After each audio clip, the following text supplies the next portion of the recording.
men's 100-meter final. Bolt gets out pretty well, so does Rogers. Gatlin's got out a little bit better though, and Bolt and Gatlin are right together here. It's Gatlin at the moment, and here comes Usain Bolt, and Bolt gets it! Oh, does he? I think he has! Usain Bolt! It's very, very tight, but I think he's done it! He's saved his title! He's saved his reputation! He may have even saved his sport! A superhero if he's won it. He's looking up. Usain Bolt, 3 times world champion. Still looking at the photo finish. I don't know why really, but Bolt's won it. Here we go, Colin. Talk about the start. See, Gatlin not as good for me as he has been. Bolt's on terms here. Bromell got out very, very well indeed and has been rewarded with a bronze medal here. But this is where he's best, and Gatlin now suddenly for once looks a little bit tight. And look at that, he goes all to pieces at the end.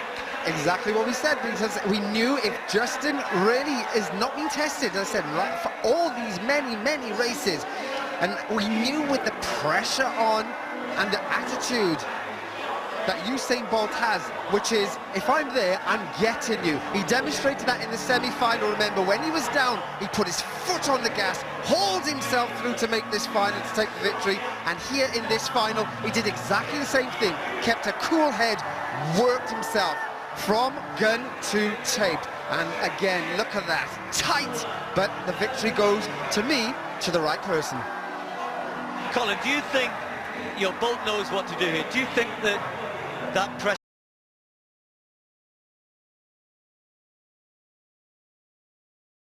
Yeah, good night. This is the Cutting Edge on RFM. We're there with you next Wednesday. Yes, next Wednesday we're there.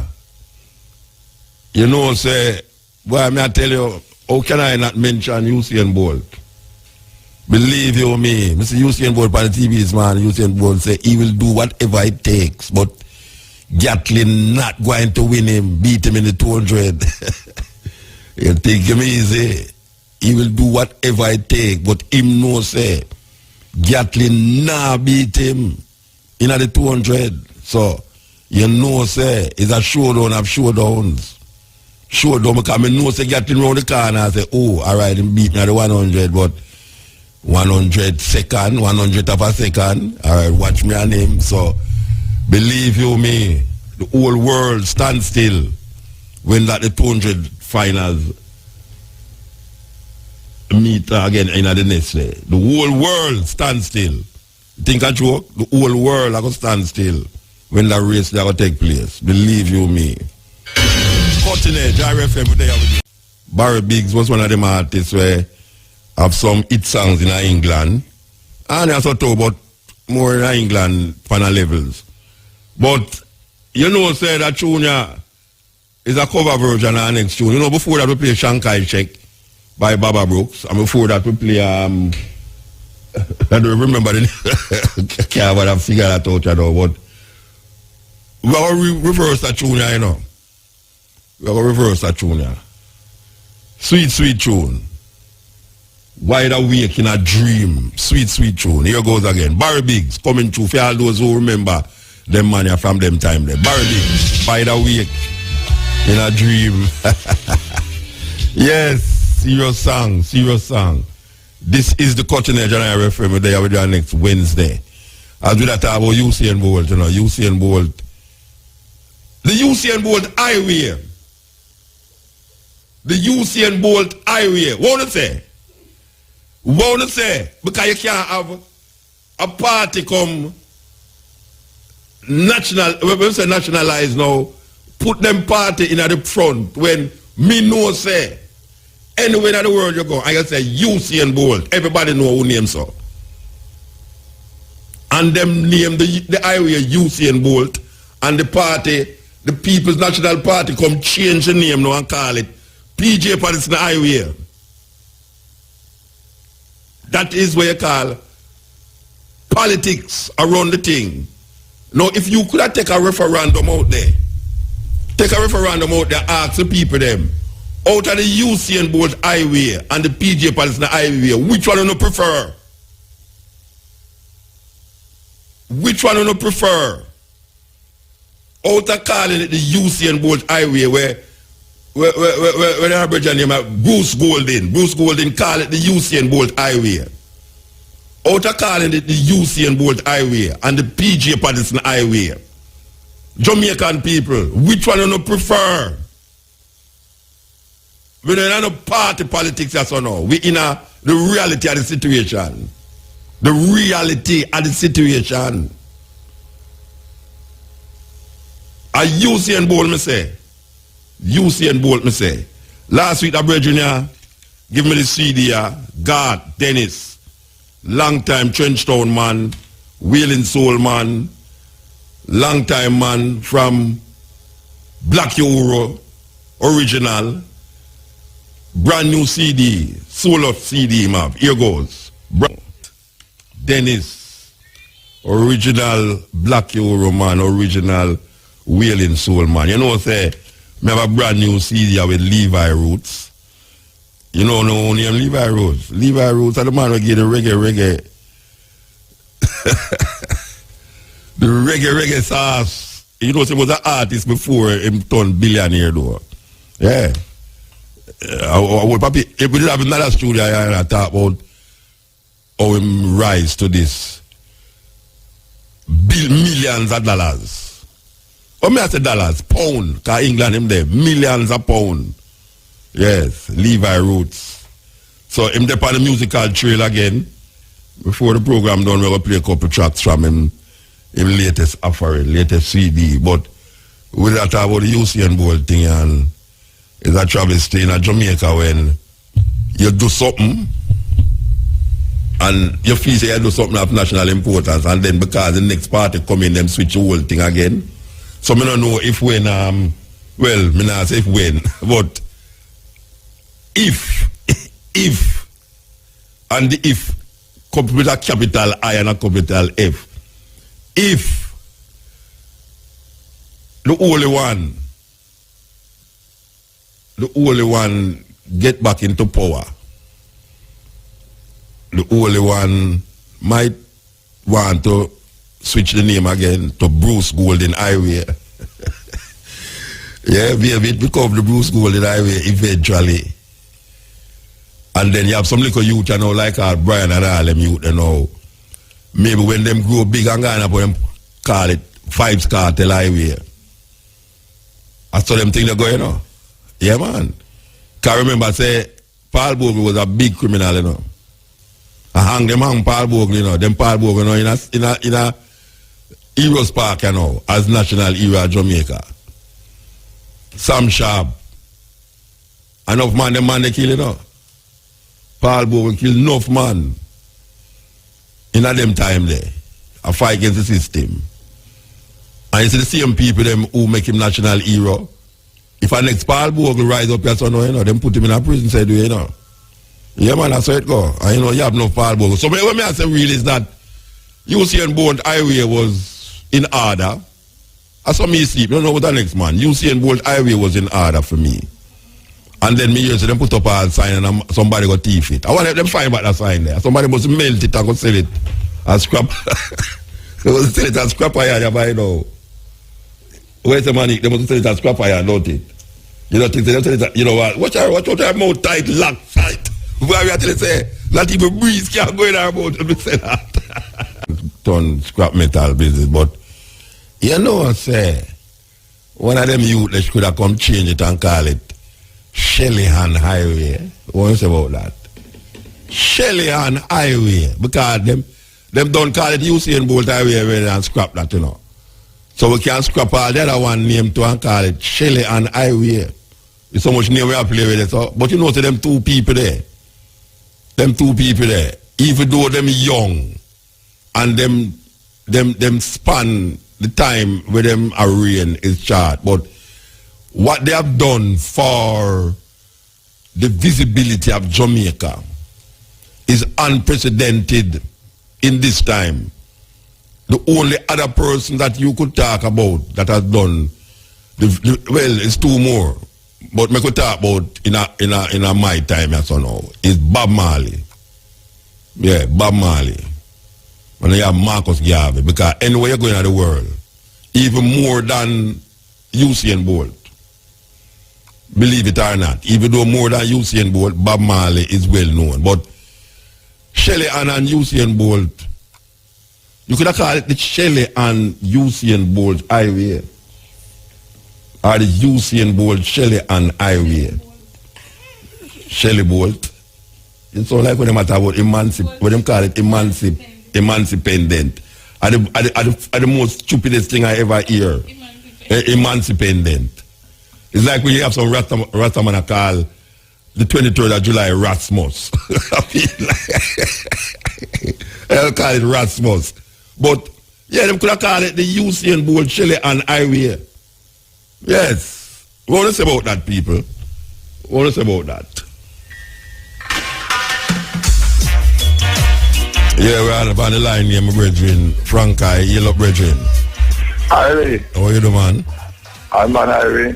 Yeah. And I hope they are similarly.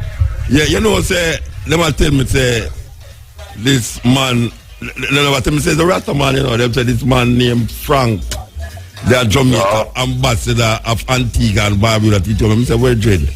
I say, look, you know, I don't know who you talk about.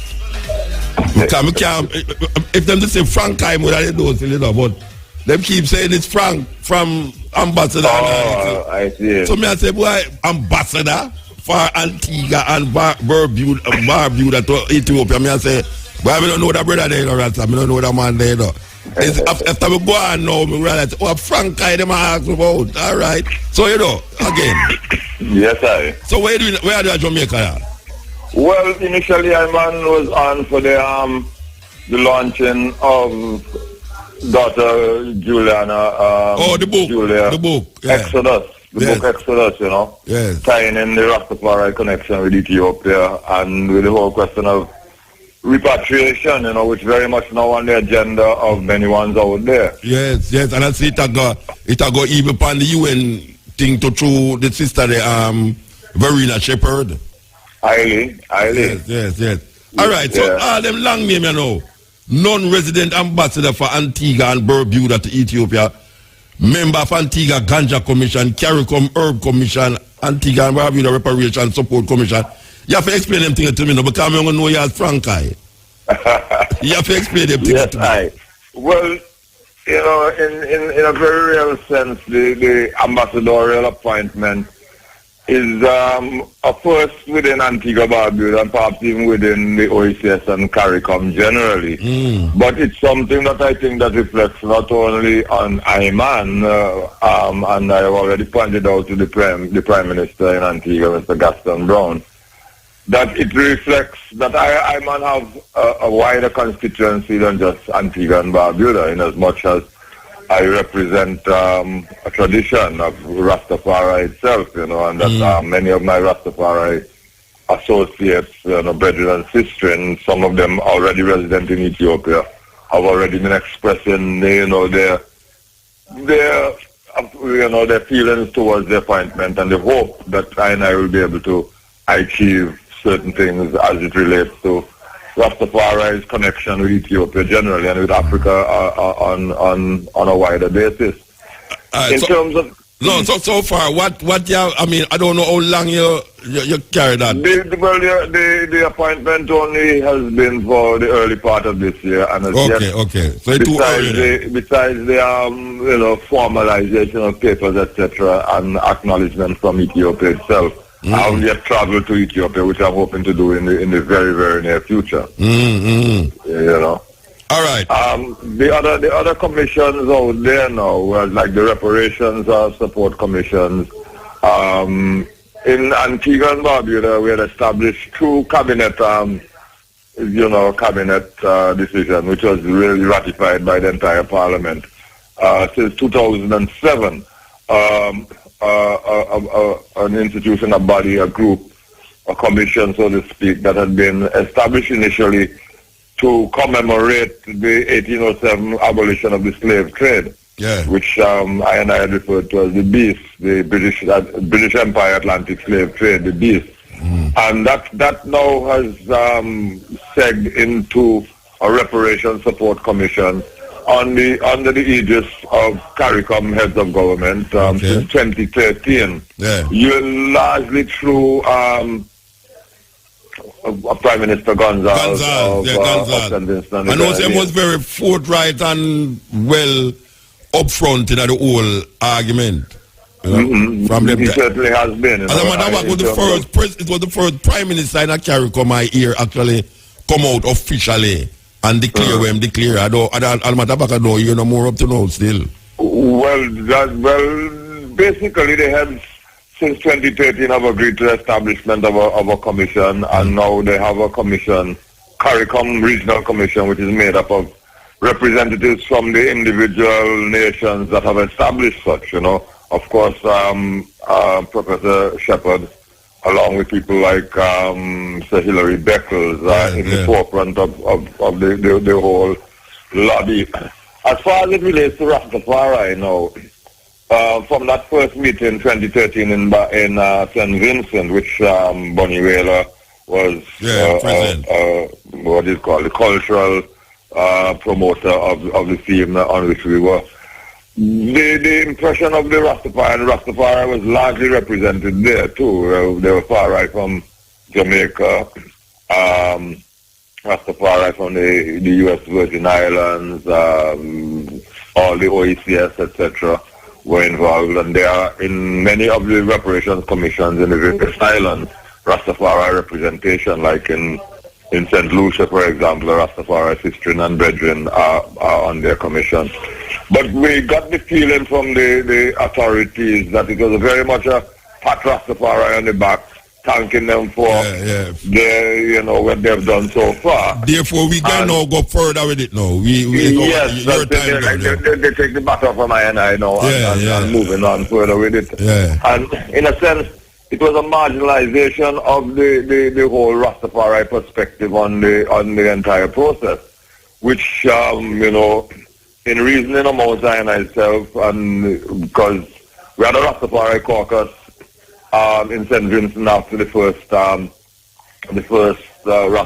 first regional reparations conference, and on the second one now, which was in Antigua in October of first year, the call came from, and the feature speaker was Dr. Julius Garvey, and the call came from him that the Rastafari perspective must not be ignored and must not be marginalized.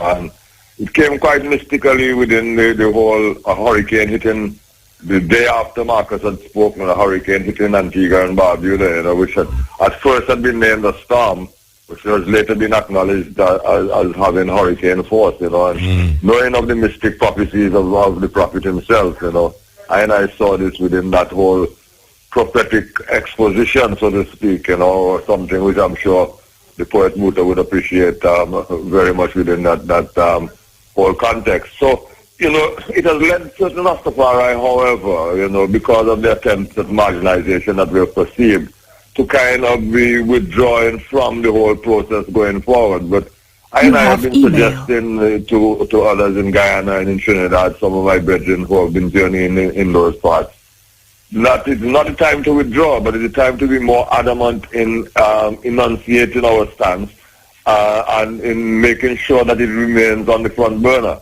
And of course, that stance, that outlook, that perspective really involves, like, as we have said, the 3 R's: redemption, repatriation, and reparations, as the 3 elements that come together for full reparatory justice to be seen and to be achieved. Yeah, I find the other day down here we had a Marcus Garvey thing, and Verena Triple was on the stage, and I found it very interesting that she was emphasizing repatriation as part of the agreement with reparation, and that was something that I've never really heard anyone in a fair level mention, the repatriation part of it. So that was really good that since she has now been, she's now a part of the UN committees, that she should now see that the repatriation is something that Rastafari has collectively been saying, that you can't leave out one without the other. You can't leave one without the other. Yes. But that whole thing, because the CARICOM Commission they have established a 10-point plan, so to speak, in going forward. And that was one of the things that I think Rastafari perspective had forced the CARICOM Commission to include. Because I think that their plan initially did not include that. Yeah. And so we're glad to see that, in certain respects, with people like Dr. Varian, yes, and even to a lesser extent with Beckles, that we're seeing a coming around to be able to appreciate the Rastafari perspective in that context, It's amazing, you don't find it amazing that a lot of things that Rasta has been struggling for over the years seem to be coming around now. We can't even mention about the ganja thing, which is coming around now. There's so much thing Rasta has been saying, and people used to, jeer it. And now we see it coming around. So we wonder what else. Why come around? I look at it in the sense of the stone that the builder rejected. Become the building. Become the cornerstone of the building right now.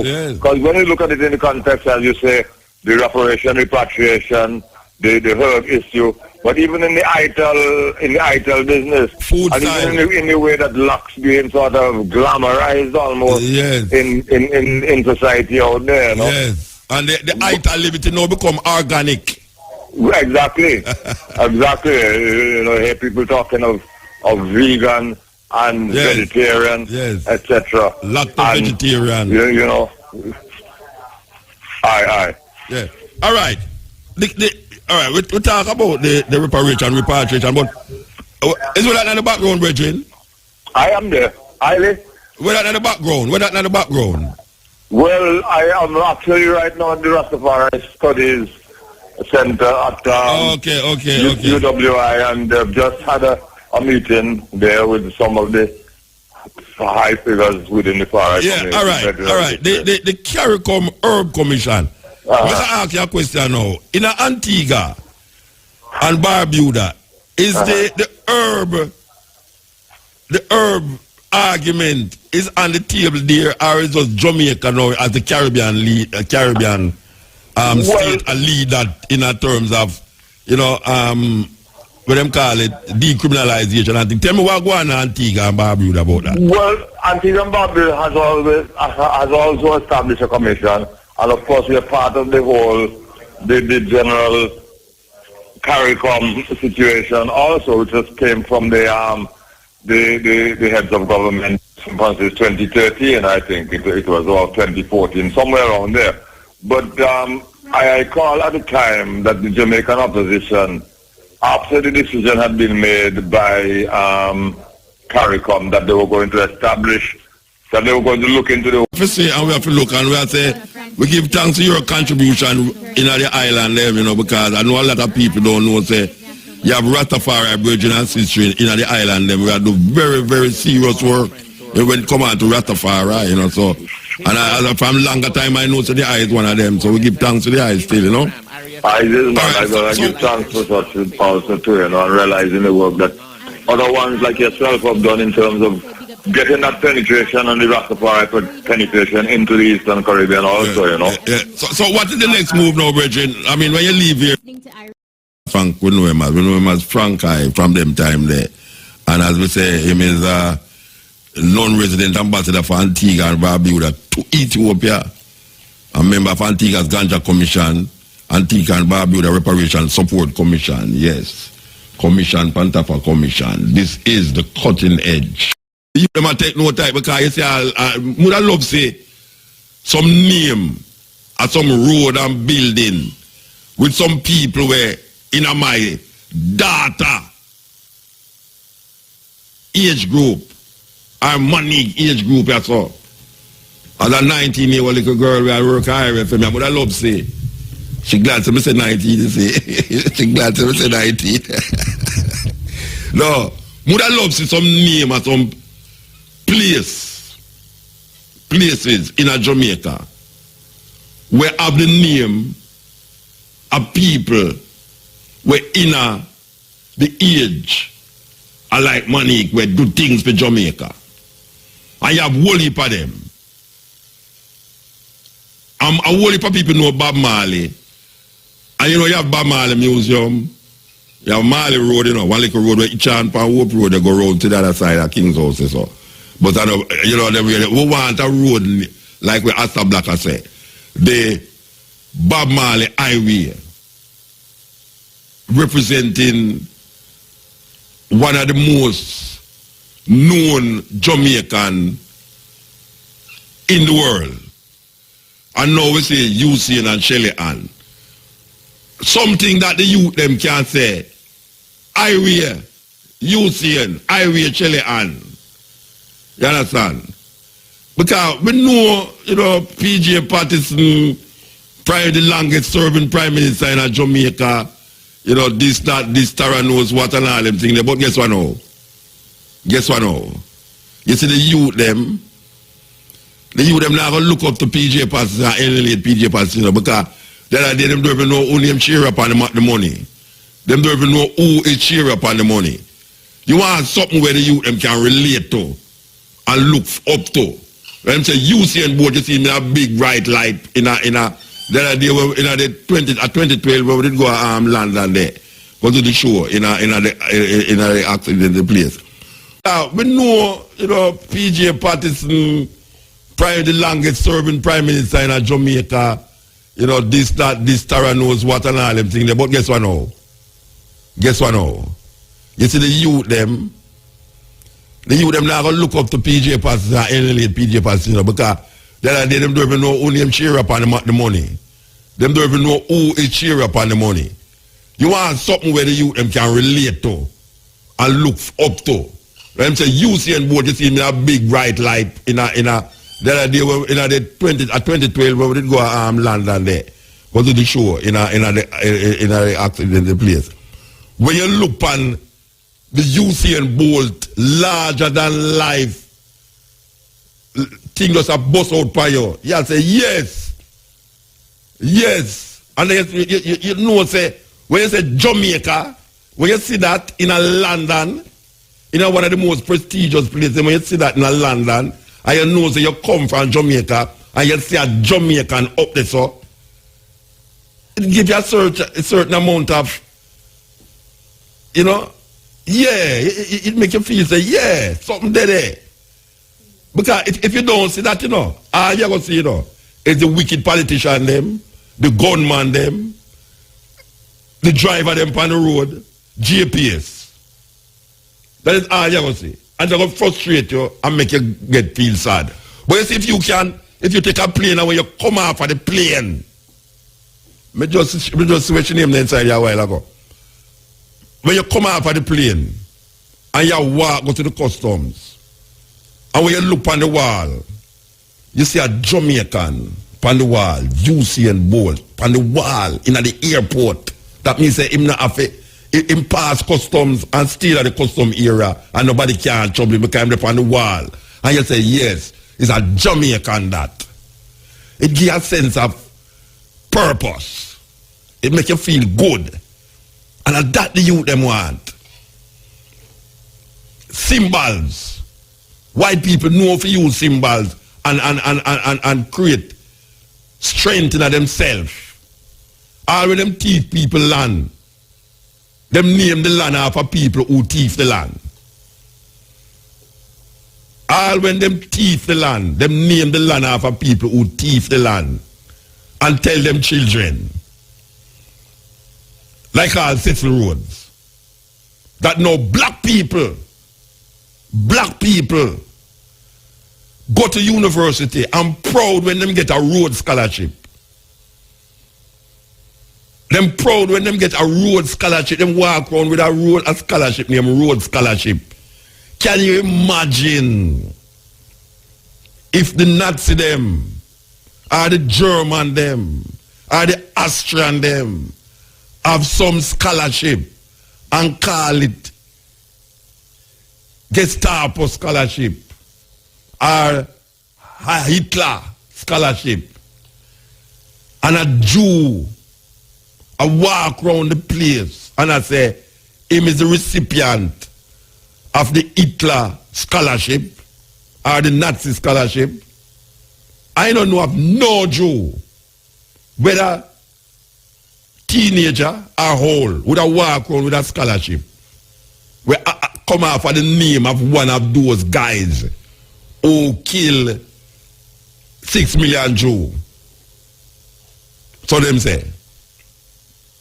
And I say, black people feel proud to walk around with a scholarship of a man who killed thousands of African people, that the youth them in South Africa this year decide say enough is enough and march down the statue. Them say them tired to see that the statue there, that the statue there not represent them. Them want a different statue than the man them, the youth them go down, they go tear down the statue of Cecil Rhodes. And now we come here so now. And the youth them want something for hold on pan. Just like when we see bold picture, larger than life, just a blink in front of you so. Me don't know how them do it, you know. Me don't know, but them did have some, what them call it? Some things are going on the statue that, it's like the statue move. It's like Usain Bolt a move on the statue, you know. I say, wait, science and technology not easy, you know, Rasta. Science and technology not easy. Because the billboard there is like 4 times the length, the height of a human being. About 4 times the height of a human being. And it just dead in your face. You cannot see it. And you as a Jamaican come to and I say, hey, it's a Jamaican that, you know. A Jamaican that, you know, the farthest man in the world who ever lived that, you know, the farthest man who ever lived in the world that, you know. A Jamaica I'm coming from, you know. And when you look at Shelly and you say, oh, you see that woman there? Which part do you think she come from? A ghetto girl that, you know. Ghetto girl that Waterhouse and all the places where them people say nobody can come out of. You never hear Bob Marley sing, can anything good come out of Trenchtown? Bob Marley sing that long time, you know, can anything good come out of Trenchtown? And Shelly and just go so bam. A ghetto we come from, you know, you see it, you know. And guess what them do? And me I look at them and I say, tell me something now. You feel say PNP and GLP can stop the spirit of the Jamaican people, because you them say you push a dog around for so long, one day that dog will turn and bite you. If you back up a rat in a corner and him can't escape, him go and jump on you. And me must tell you about that. You know how much time rat jump on me? I tell you. And what I say is that young people in Jamaica need somebody in a freedom time. Not in a long time. In a freedom time. Where them can relate to. Because watch it, you know. Watch it. You have some youth, they know. With them no business, you know. We see if them get the opportunity.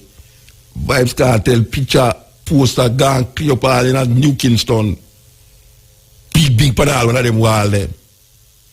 You think a joke me I make? Because him them I say. You go all go out in the Emancipation Park and the youth them say, here we don't want a little gay guy statue in the park, you know. Because I don't understand how a man stand up naked in front of a woman and him have no erection. And him just stand up there and look up at the sky and the woman naked stand up in front of him. It's a gay guy that. Them put a gay guy in front of Emancipation Park to stand up. Him have no erection, it just dead so, just dead so. And the naked woman in front of him. The people them, the youth them want someone, something that them can look up to. And right now, what is in front of them, when them say what you see is what you get.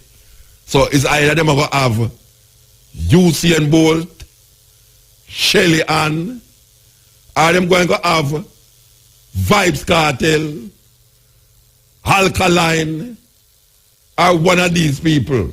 So, me want to know, you know. We want to know. Do something. Because PNP or GLP, we know say, Usain Bolt, Shelly Ann. A man who's a PNP he might say PJ Patterson. A man who's a GLP, he might say, no PJ Patterson. But a man who's a Jamaican, he might say, Usain Bolt, Shelly Ann. And at a further extent now with the bridging, Asta Black talk about Bob Marley Highway.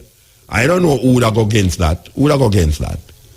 Because they have an airport named Ian Fleming Airport. Ian Fleming. You know Ian Fleming is the man who create James Bond. Yeah, well, you know, him create James Bond, because he have a real James Bond, you know. He was not a man where, he was not a man in secret agent, you know, but the idea of James Bond come off a real man. And it named Ian Fleming Airport out there, so. Because Ian Fleming works, and yeah, so it do. You understand? Ian Fleming Airport, Ian Fleming work, do, yeah, so. Well, what people don't know, so the man who write Roots, Alex Haley, a Jamaica, him do them work there too. Martin Luther King used to come from the West there too and do certain works too. So I hope a man don't know them things, but the bottom line what I talk about is that the youth them need something.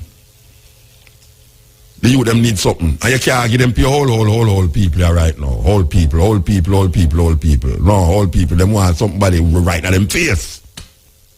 Right at them face. And right now we say, who in right at them face? So we don't want to wait till the man get crippled and have no teeth in his mouth. And I say, you know, so when I was 20 years old, I was the fastest man in the world. No, I am the sixth fastest man in the world. Eh? You have Tom Redcombe Avenue. You have Lady Musgrave. May I tell you, not to mention Lady Musgrave. Lady Musgrave was a white woman who never went past Devon House because it's a black man who owned Devon House. So them did have to cut a road that she don't have to pass Devon House for reach up a which part of our King's house there. So she never did have to pass Devon House. Lady Musgrave. And that the name stick. That the name stick. If it was me in a poem, I would have changed the name there. Maybe call it PJ Patterson. Step in, razor tomorrow. Cutting edge right now. With you. Because a long time them put and I sit down and I wait for this Jesus, and up to now Jesus can't come. And they are suffer more and more every day. Like it's like Jesus and sister, we are suffer to come get you out of it. And when them send earthquake, according to them, act of God, when them send flood, and the people them who are pray to him feel it. And the wicked people them sit down upon them hill and drink champagne and laugh, ha ha ha. Terrible thing. So here we are saying now, there must be a time when the power of love take over from the love of power, you know. Because what we see now is the love of power. We need the power of love to take over. This is the cutting edge on RFM. You know, we have to cut that saga. I radically, you know, when they talk about London and thing, and on the line, we have a call from London. Blessed. Greetings. This is Esther, Stanford Coffey. Yeah, you know, so we are talking about how we get one heap of music from England, and now we hear you on the line. That's sweet vibes. sweet. All right, I know you've been trying to get us from last week. We have been trying to get, well, the Virgin called me from last week.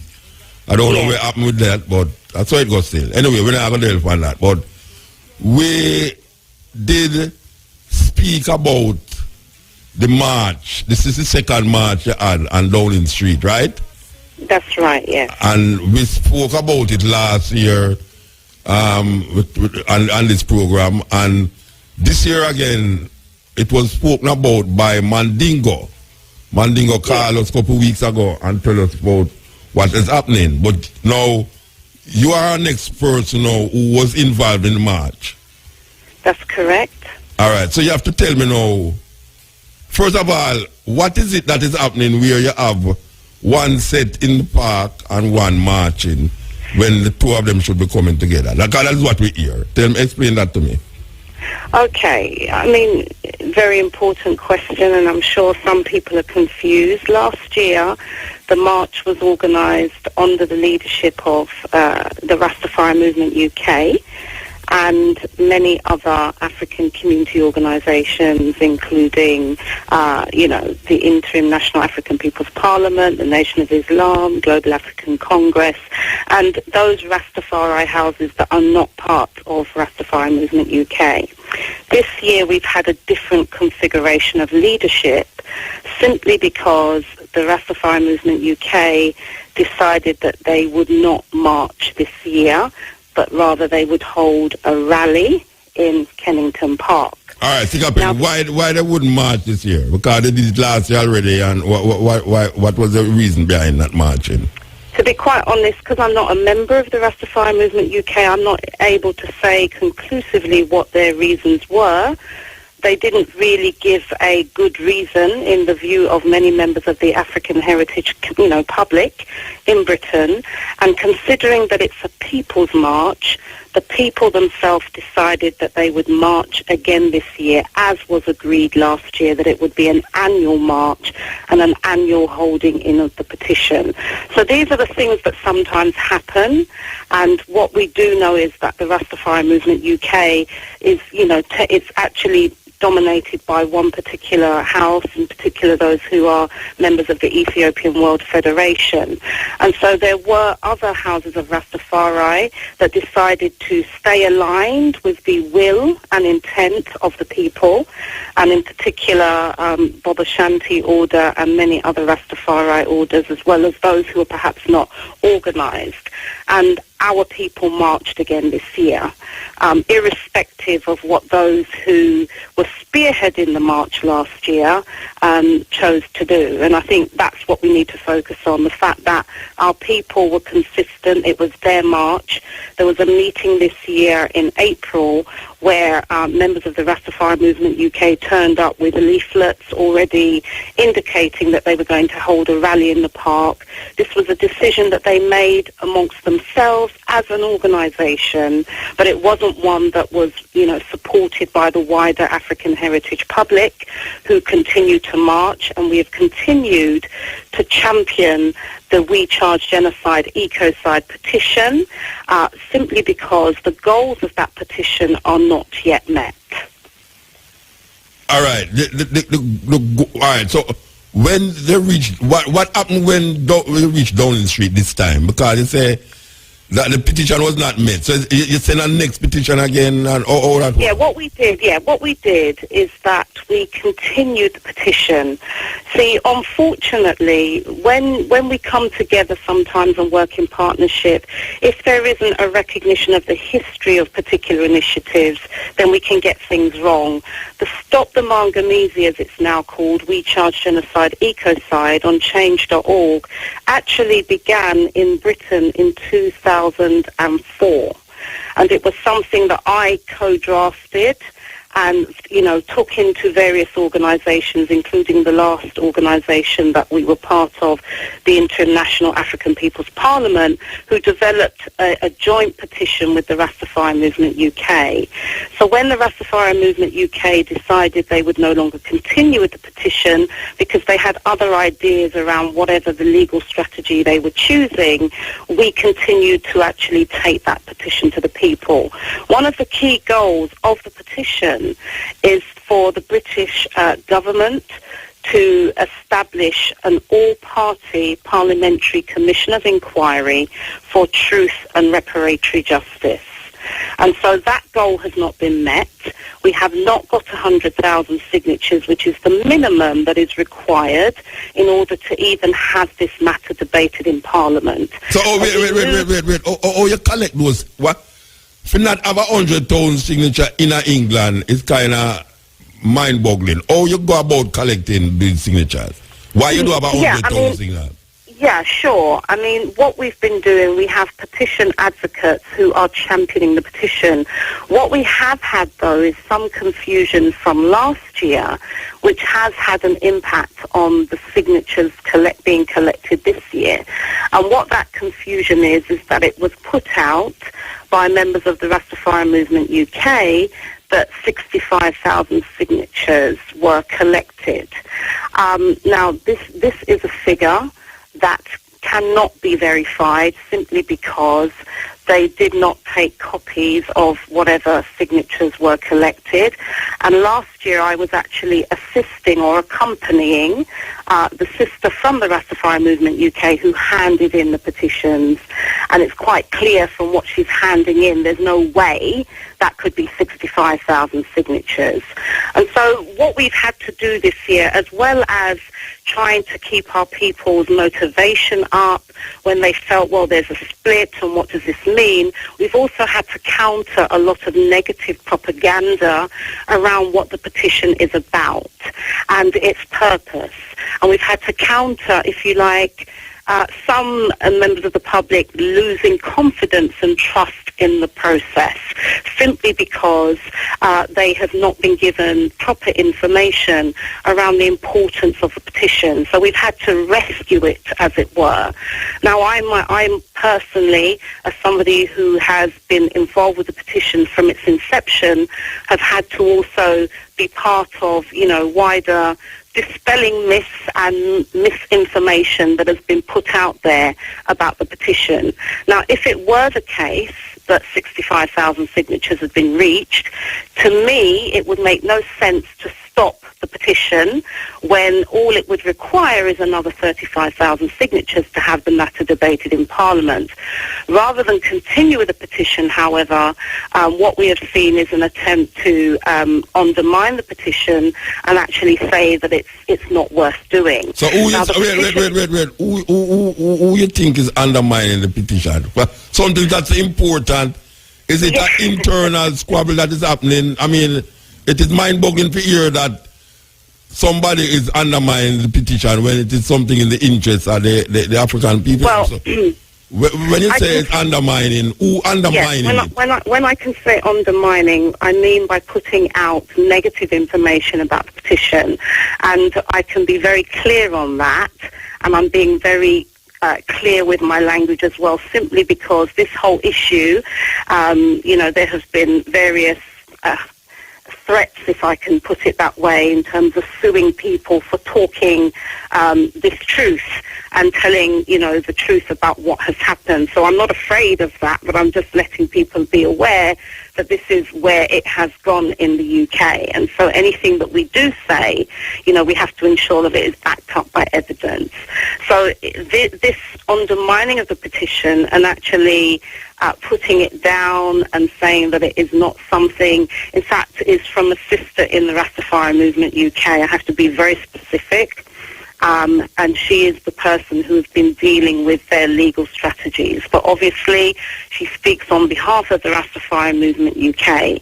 And the last time I encountered this sister on a community radio station when she phoned in, I made it very clear that they were entitled to take up whatever strategies they felt best as an organisation, but they were not entitled to decide for the wider African public, including Rastafari in Britain, who were supporting that petition. And so what we have had to do to actually take the moral high ground and to keep our people trusting in the process is not to engage in public squabbles around this issue, but to just keep championing the petition and to move forward so that we can regain any lost trust or faith that there may be in this process, which is a protracted struggle and is going to require ethical, principled leadership in order to steward this process. All right. What we reach here so now. So what is the next move now, considering all of that? Okay, well, we handed in a delegation of us handed in the petition. What was beautiful about the delegation this year is that it was a 6-member delegation, so it wasn't one person, and it was a 6-member delegation that was quite diverse. including men, women, and elders, and also a young child, to show this intergenerational struggle and the fact that reparations is a matter for all of our people, of whatever description or label they may go by. Okay. And we did get an initial response from 10 Downing Street, which was a letter of acknowledgement. This letter is being circulated because we believe it's important to have transparency and not wait for months to share correspondence. And it basically acknowledges the petition, but points out that the Foreign and Commonwealth Office is best placed to respond to the matters raised. And so it is being forwarded there, and so we are awaiting the response from the Foreign and Commonwealth Office. All right. So, however... yeah. Yes. Yeah, no, speak, however.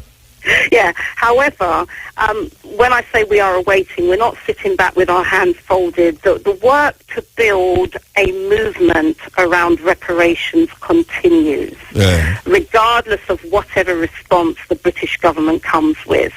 We have a big task to continue to educate, sensitize, conscientize, and mobilize our people and all people of good conscience in support of our cause of reparatory justice. This year we made significant improvements on the march last year. What we were able to do is to show that the march is not the preserve of one organization. We were able to show that the people stand principled and committed to actually be their own liberators, and they know what's best for themselves. We also got 9 African countries on board who engaged in different protest actions, in concert with us on the 1st of August, or Mosiah, as some people might know it as. We had representatives of African continental reparation struggles represented on the march, including the national chairman of the Economic Freedom Fighters Party from South Africa, or Azania, the party of Julius Malema, which is one of the fastest growing political parties in the world, championing land reform and nationalization of industries, which is a reparatory justice struggle. Let me ask you a question now, you see. If the signatures is supposed to bring forth a recognition of this in the parliament, which obviously it sounds like that is not there again.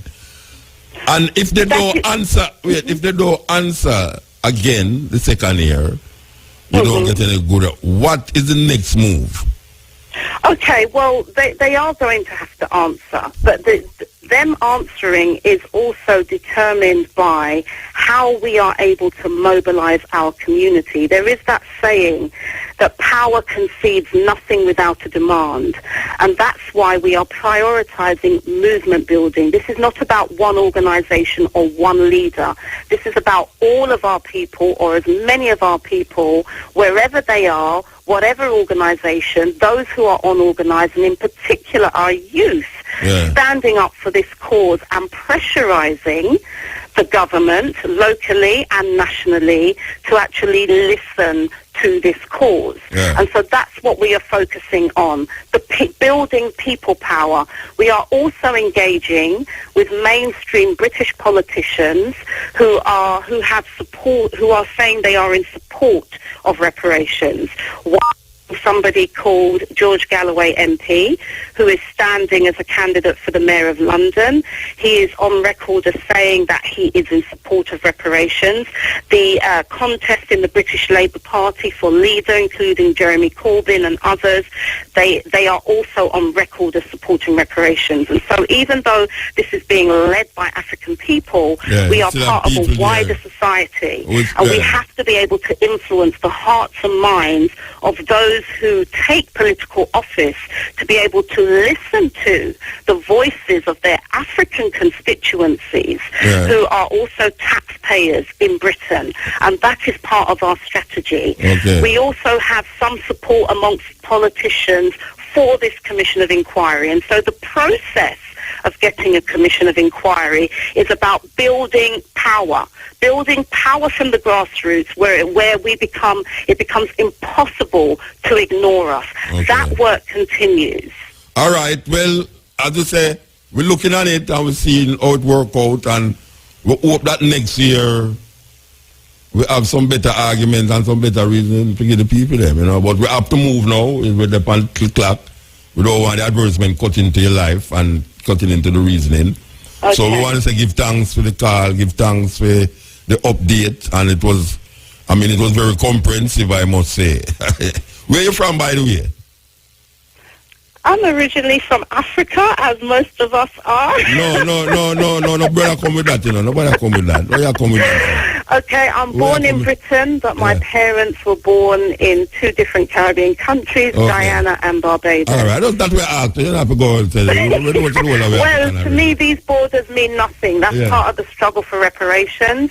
We have to get back to seeing ourselves as one nation, one global nation, if we are to really have the power to enforce our will around reparatory justice. All right, give thanks, sister. Give thanks. Thank you. Yeah, the sister was very comprehensive with her reasoning. That was wonderful, by the way. You know, so comprehensive in the reasoning. You might take no time because you say, I would have loved say some name at some road and building with some people where in my daughter age group or money age group, that's all. As a 19-year-old little girl where I work higher for me, I would have loved to say, she glad to me say 19, you see. She glad to me say 19. No, would have loved to see some name at some places in a Jamaica where have the name of people where in the age are like Monique where do things for Jamaica. A reggae song. You would have brought it up on the cutting edge one night or two, you know. Yeah, man. Smooth music, smooth music.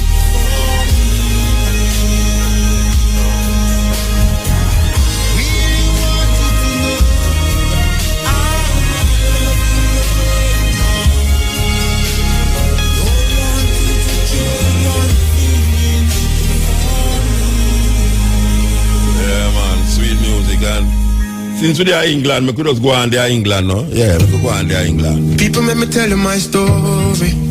Randy Valentine. England with there. England with there. Who are you the part of the people of England? We know some more people are listening to in England and listening to Jamaica, you know. Believe you me, because you know see a man, you know, over there. A man over there, you know, yes. People are looking to get up to go work.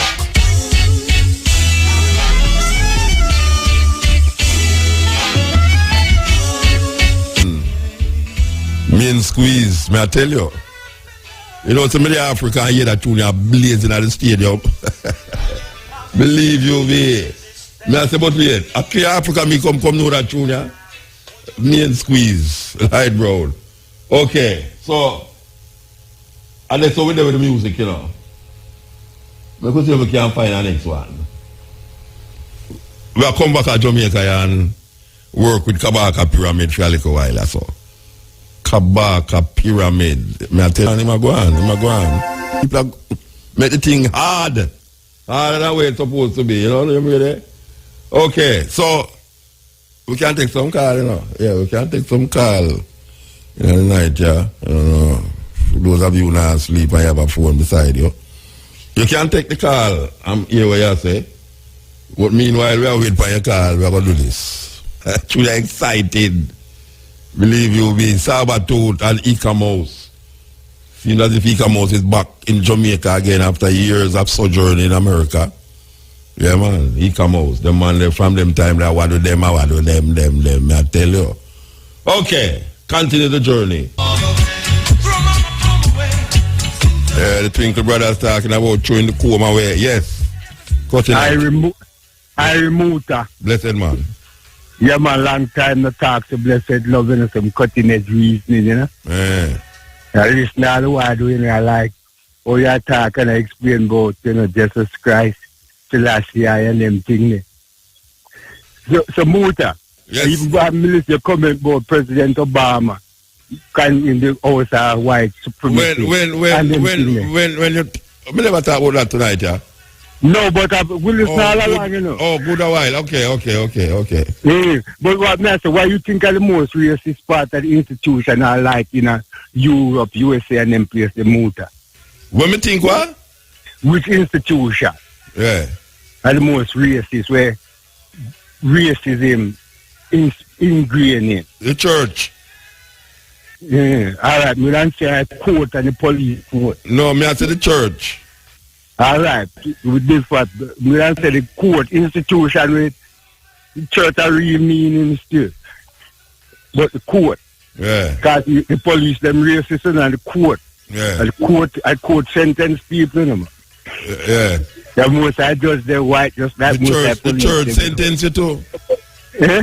The church sentence you too. Yes. Them all promise you good living when you're dead. Yeah. Yeah. I just want to make a point to the Muta. Yeah, make the point, Because man, make the while point. I discuss and tell you, me so city and Noah, and then arrest me 4 times after a fight. You also win city and dismiss me, because that's supposed to be Guinness Book of Records. You're a black man in Then when America. you get a liar if you deal with it, man, why you keep a call and not do nothing about it? Eh? No. You keep a call to explain the same thing and you not go get no liar. No, me not talk about that tonight, because that's not the point. Okay, all right. The point is, me do have to do both that already. That's what the adjective. Me know you feel I'm a cat, but me go and fix show you something. So what you want hang the cat for? So you talk about many with hang cat. What you want hang cat for? Eh? Where the cat No, know if you want hang it? me, then Muta system that's right now in a present Jamaica, Yeah. America. Yeah. A black man can be treated from the court. And then pass Yeah, but you say you're not talking about that, PMC eyes and pass Brethren, you say you're not pass Jesse Jackson eye. You say you're not talking about that again, you know, so you're going back on it again. All right, now Because every time you call at the same thing. Music, no. Before you go to a lawyer, you keep a talk the same thing over and over upon the radio them. Not because you have to educate the people. You're not educating the people them because you ain't the problem and you're not going to you're not going the liar. So what you say about you educate people about? Motor, we deal with it closer because we did have a liar. Yeah. We did have a liar, and the liar is just the city yard and the motor. So we done with that, the argument. Me and said that we couldn't pass the whole on no eyes because I was ordinary Jamaican. Black I deal with it. You understand? Yeah, man. So even though me talk upon the radio, now do you go look? You even have the paper for show you not even want to see. Because you want to elevate Marcus Garvey because, you know, act like people did like Marcus Garvey when he was alive. And Marcus Garvey was politics. I lie, me I tell. I cutting edge reasoning, you know. The motor. So that you can't be talking about? People like Marcus Garvey when he was alive. I will celebrate him now like them did like him. Answer the question, no man. No, what me I say is that who means you celebrate him like him? I don't know about people. I'm not alive. Yeah, but a whole heap of people who are celebrating him now wasn't alive. No. As some Rasta youth, when I see just come up, them love him and them celebrate him. True, and that's good. I mean, never in a Marcus Garvey time, but me I celebrate him and me love Marcus Garvey. Of course. So where I said them never like him when I'm alive. A whole heap of people they love him. That's why I'm the biggest organization. All right, but what people did you remember that? But I talk about the people when the Muslim run up. Remember people march and demonstrate. When you talk about the people that hate Marcus Garvey, talk about the people that like Marcus Garvey. No, but we have to do a two side to every issue. Yeah, but every time you call, you talk about the other side. I reason, you know, put up with me, you know, somebody respect you and love you. Yeah, me never say you don't love me and me don't respect me, but what me I say? But what me like, controversial reason. No, not unnecessary. You're talking. I'm not unnecessary. I put reason to put a different perspective. No different perspective another day. Every time you talk in the negative. Every time no, it's not the negative. Yeah, because you talk about yourself. You talk about yourself and you're talking at the negative. You talk about Marcus Garvey now. And you said them never like him. Who never like Marcus Garvey when he was alive? Marcus Garvey had the biggest organization in the world. Political party in Jamaica in 1929. Marcus was politics. You ever see the people that march with Marcus Garvey in Harlem? all the nerds, the black yeah, man, them in a region. Then so you said nobody never like him. Don't they arrest him and deport him? I know the people never like him because politics. Who never like him? The government of America never like him. They don't got nothing on the government. The majority no, the government are the majority. The majority are white. Remember, you say. Nobody never liked Marcus Garvey when them alive. Nobody, man. Or if you say that, the first president. No, what you say? But a lot of people. Yeah, you say nobody never like him, but a lot of people like him. Yeah, so we could talk about who did like him now, because every time you talk about. I know the modern generation like him. No, both PNP and JLP like him. I'm up to Marcus from the first political party in Jamaica, not PNP, not JLP, you know. All right. We know that. In 1929, the People's Political Party. Me actually this question no Muta. We could left that again. You ask me no question, you know. You tell me something. All right. Cartel. Me never play some music as a cartel. Do music since in that jail. Do anybody have proof of anything? They know them have studio in a GP. Yeah? You know them have real estate in a GP. And a GP cartel not testify that you know do not true. No, wait no man. May I ask you, if you didn't know, say, them have a radio station in a Jamaica General Penitentiary. We never know that. God forgot you didn't know them have a GP. Wait no, you didn't know the cartel, the remand center. Yo, listen to me, I say, man. You didn't know them have a studio in a GP? I'm tell you that I'm learning that from you. Okay, all right. So where's the cartel then now? No remand center them. Remand a prison there. You know them in a remand center? Because I got the press. The press. But cartel testifiers to Muta. In our case, when I went in turn up and talk, that him not do not tune about thing, Kaga America. Because they are him do. Now there's a lot of tune on the Muta, because he's a controversial music man, you know. A lot of tune done pan a sound, near Conqueror, nearly 7 hours of music. Some chronic, so high octane. All of them busy signal stars sound like one person. Do some music like pseudonym like Gary Stadler style. One Jimmy Cliff, one so and so with some lyrics. And the whole I man into superstar fireman lyrics are done pan Conqueror. I know that never said I said, let me give 1 2 notes. Who you talk about? Brethren, who you talk about wouldn't give them the biggest scam in the going in and music with down and runaway beer. Business signal them know pan Conqueror and tape and Blackberry and people have it a distributor. Who name Conqueror? Who name Conqueror? Sing a DJ all them tune pressure cooker lover. Who name Conqueror? The woman and the woman is taking me bone one song. Yeah, me go lock you up. You know, so me go lock you up. Who name Conqueror? Who name Conqueror? I want sound name Conqueror. So where say Conqueror have a sound system? When I have reading. The garrison. Bridget, may I try to get something clear from you? Now, we don't shut him out when we listen to talk to you. May I say to you, Conqueror is a sound system where he have a rhythm. And him put a whole heap of artists on the rhythm. That's what you say?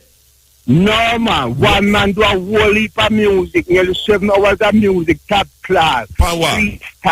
Where make a lot of people them play with tape on the stage. So we Conqueror after doing it. We Conqueror after doing it. Preacher man, preacher say boot as a God soon come. And that you could die in your sleep tonight. So we Conqueror after doing it. We Conqueror after doing it. Because I bet the music done at the garrison, done a runaway beer. Yeah, wait them. Watch out. Listen to what the garrison done a runaway beer. You want them people them understand what you say. Are you just reading that? Yeah, man, the food is a medicine, public health, C-scan. Yeah, this is the cutting edge on IRFM. We're there with you. Okay. Make us see where the depend this thing. Since I throw the coma away.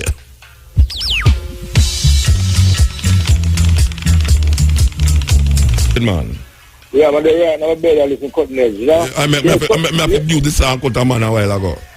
Yeah, you know the cutting edge.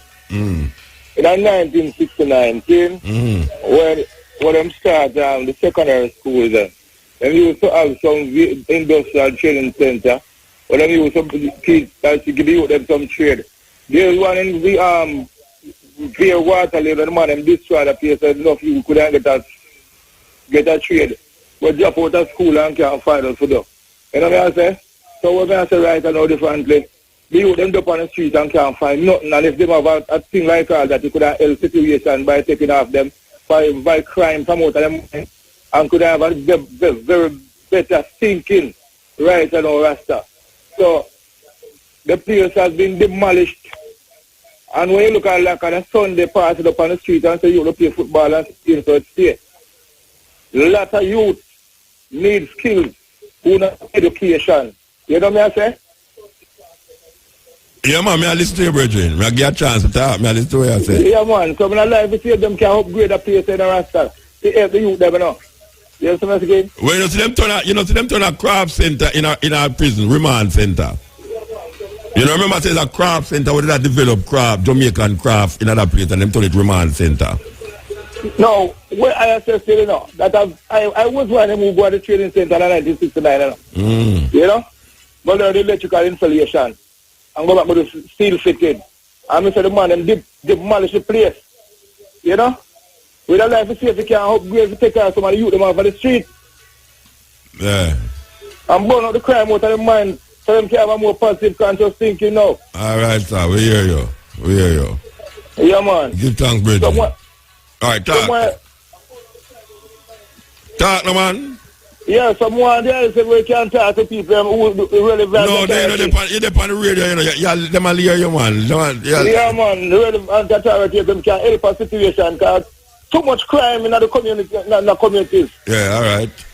Yeah, man. Give thanks to the observation. All right.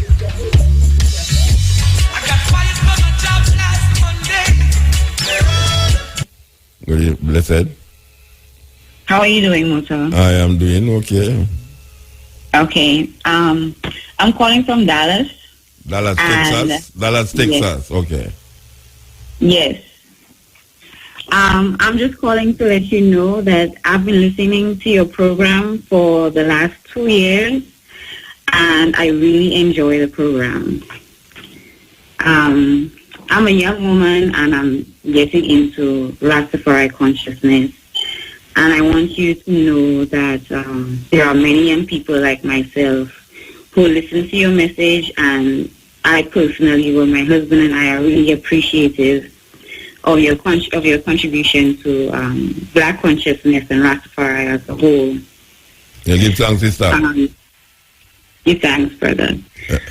I'd like to say a few things where reggae music and Rastafari is concerned. Firstly, I'd like to say that as a young person, I grew up on Silver Kalanji's Black Woman and Child and Buju Banton's Till Shiloh album. So as becoming an adult and getting into Rastafari was really a lifesaver for me. My husband is the one who introduced it to me, and it really opened my eyes up to many things, and a lot of things that have been hidden I can now see. And I would just like to send out a PSA to the custodians of reggae music today. Those who are, playing the music and have become very popular and very successful with the music. I'm not the only person who is looking and watching and hoping that they always do what is right when it comes to Rastafari and try to uphold the tenets that you and other elders have set forth for Rastafari to become what exactly it is supposed to be, which is world consciousness and African liberation. I would like to see it remain a Black Power movement, and it just looks like sometimes that we're kind of drifting away from Black consciousness, African consciousness, and I would just like to appeal to the custodians of the reggae music to continue to do that, because reggae music is being taken over by, corporatism and flashy Rastafari is now cool. So yeah, you can see that. You can see that, in the ways, the mannerisms of a lot of youth right now. Rastafari is kind of cool, Yes. Yeah, see them have them long locks upon them shoulder and upon them back, and then them the face shave up, and them is walking not as a Black Power advocate, But as a, what you call, we are all one, you know? Yes. Yeah. I realize certain things that I want to make mention of too. Like, for instance, I see people like Sizzler wearing, jacket and tie, and I don't understand like where these things come from. I watched a music video of his recently where there was a young lady who was in the video wearing short shorts. Now, the Sizzler I remember is the Sizzler who said, man in them pants, woman in them skirt, righteousness, orders, what is it? Righteousness, divine order. Yeah, remember what I said. I know the song where you're talking about, but you're totally right and correct. Because we used to bone jacket and tie. A Rasta come on with a bone jacket and tie. No, you have to put a Rasta well jacket and tie up. Yeah, I don't understand these things. And for a young person who would like to see it remain the original way, to have it continue, because it is a culture in itself and it's culture that holds the people together.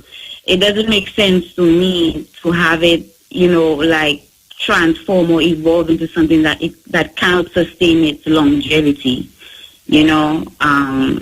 These things, I don't like to see these things, and I would just really like them to look at what they're doing and the contradictory messages that they're putting out when they started off as conscious brethren, conscious Rastafari. Like, don't change the thing, don't try to be mainstream, because people like me who are looking forward to the day when Rastafari is appreciated and upheld to a standard that, we all can appreciate, because it gives us so much, Strength. Yes, it is our strength. I was listening to your program the other day when you had the psychologist on, and she was saying, this movement is a worldwide movement. It's something that black people need, to liberate themselves. This is the only way that we can really break free of our colonial past and our oppressive, our oppressors, the ideas that have been placed on us, where religion and, who we are as a people is concerned. Rastafari is what is going to see, what is happening now is that we're trying to clean up the whole world, and we can't clean up ourselves. Yes. We need to clean up ourselves first. Yes. You can't go try to clean up a man's house and your house dirty. You have to clean up your house first. You have to clean up your house first. And another thing, it may be a bit touchy, but I just have to say it. Black men who, get into Rastafari, get into the music, and talk about blackness and talk about Africa, talk about Mama Africa, and then turn around and take on white wives. I am like, this is what is this particular thing is very puzzling to me, because we have a situation where we are at the lowest class of every society in every part of the world, and when our men who gain success and great and financial stability turn around and take a white woman for their wife and not take on a black wife, you are contributing to the upliftment of white society and white ideas and white children. You're turning your back away from blackness and black women and black children. We need to take our people out of the ghettos, and we need to get our people back to a certain standard where we can lift each other and take each other out of the situations that we find ourselves in. Sister, yes. Can you give me permission to play back what you said in the day?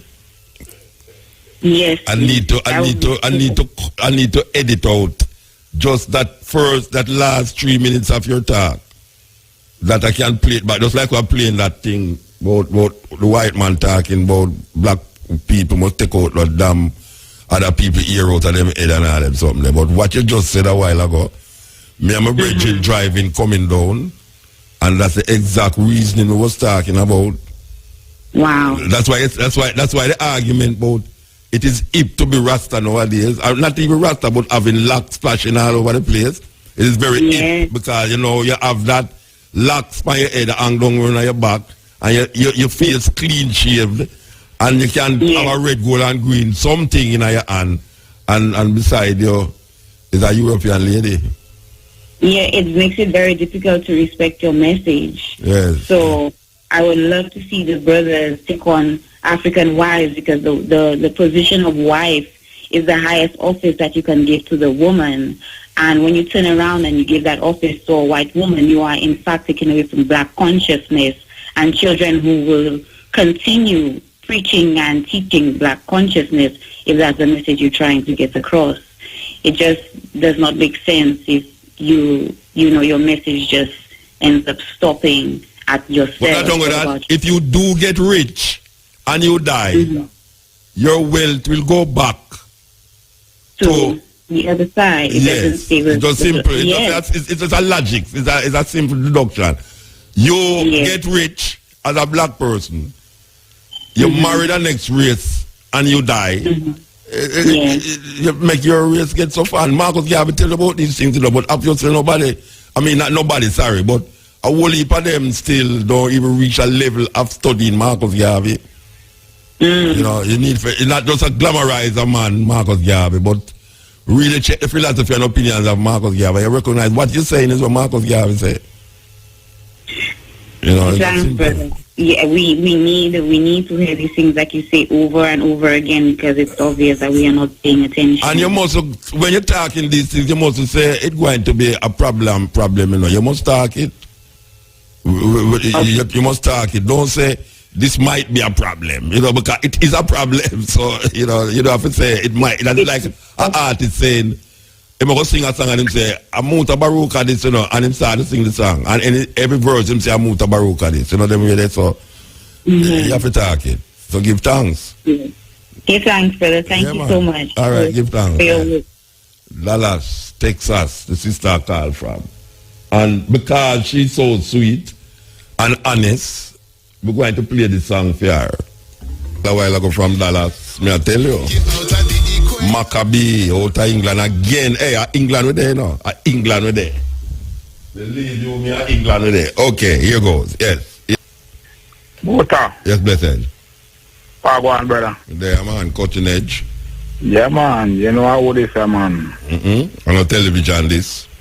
You have to talk and tell me who you is. Yes, man. Yes, I. Now you talk what they are, man. For the dopey story. Yeah, look yeah, oh, you mean it's sweet, man. We have to tell about the dopey story. But, so you come tell me more dopey story. Yeah, kind of night, and a man attack, and then you walk, and 2 in the night, that people now hear, because some people will attack and say dopey real. You see it, but them are dopey run on people, are going to have. Yeah, and that don't gun them have, them in a parliament too. Yes. But then say you run up with a golden cross, but when them or a silver bullet. Silver bullet. Which golden cross? You walk with the golden cross, them are going to take away from you. What, the golden cross? Them are dopey walk with them. You walk with a golden cross, but them are dopey walk with gun. Yeah. They want the cross, they want the golden cross to go silly. Yeah, well, say the man who walk with gun and say them are going to make dopey. Yes. Lord have mercy. You have a season they call silly season, because the election cost. Well, your sister P say, ready or not, here I come. Yeah, I tell you. She come. Yeah, man, you are going to know. That's a quick thing on the TV. They might say one place, no, so someone pass shooting that one. Seeing that they might say, some church people go down there and I say judgment and use all while and rub up and place. In Jamaica or foreign? Foreign or Jamaica? Foreign or Jamaica? Not Jamaica, man. So when I Clarendon, they sit on the news. Where is it them rub up themselves when I say judgment a come? Yes. But judgment they are for a long time. Yeah, but what amazes me, is that after they left the place and said judgment are go on down there and rub up people that live while. Say after them gone, about in the evening, gunman they come kill the man where she rub up with oil. with the olive oil and no, the place. brethren, a dopey story I give me. A dopey story that. Real sitting man. Real. You say the man who get rubbed up with the oil, him get killed. Yes, him get killed and the place where the one go there about shop, the Christian them go down and say Sprinkle the oil. Sprinkle the oil. People get gunshot in there. Well, let me tell you something with my mother now. You are one of the things why me love my mother now. My mother in a hospital, lay down. Yeah. And every Sunday, them come with them prayer for the sick. And anytime she see them a come, she draw the curtain. So she said, she don't want to talk over, she don't want to come talk over because last Sunday, them she talk over that woman up on the next bed, and now this Monday, the woman not in the bed. And then the woman dead. And that's a dopey story. That's a dopey story. So my mother have a serious thing when she see them. Every Sunday they come in at the hospital and pray. She just draw the curtain. She don't want to hear nothing from them because she say, let me pray, she now get better. So she don't want to pray over her. Yeah, because one of them are then called the Grim Reaper. Yeah, so now them calls of it true. The Grim Reaper man. Yeah man, come collect up people man. Yeah. To carry them go up beyond. Beyond, you see it. Because the only heaven when we know about it now, heaven deal, you know. Yes, well even that still, but hey, watch out, I can tell you something now, man. I can tell you something. I'm going to say it all the while. You see the people them who attack them same thing that we are talking about, say, them get saved and baptized and them thing there. You see the same thing when them are called act of God? Yeah. You see anytime that act of God leak, whether it's hurricane, tidal wave, flood, too much water, no water at all, who you think feel it? And the same people them, we are following the story now, the same people them, where you say, them are go to church every Sunday and thing and I talk about wicked this and wicked that. Anytime you see an act of God come, at them it lick up and flood up. And the guy up there so who might claim say a wicked man and take him just did there laugh and ha ha ha. And when rain a fall, him nobody go to work, he just sit down and watch TV the whole day. Yeah, and cook some food and eat. And watch it up his story and go on downtown. Yes, you see me I say. So right I know it me look on that and I said, boy, them people who go to church like them possessed. Because you got one place go pray for people them and after you gone about 2-3 hours everybody get gunshot. But that come over the news, brethren.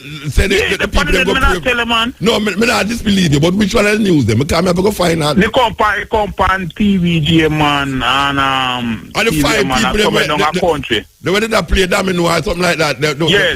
Yes. Oh, but me never hear about the aisle part.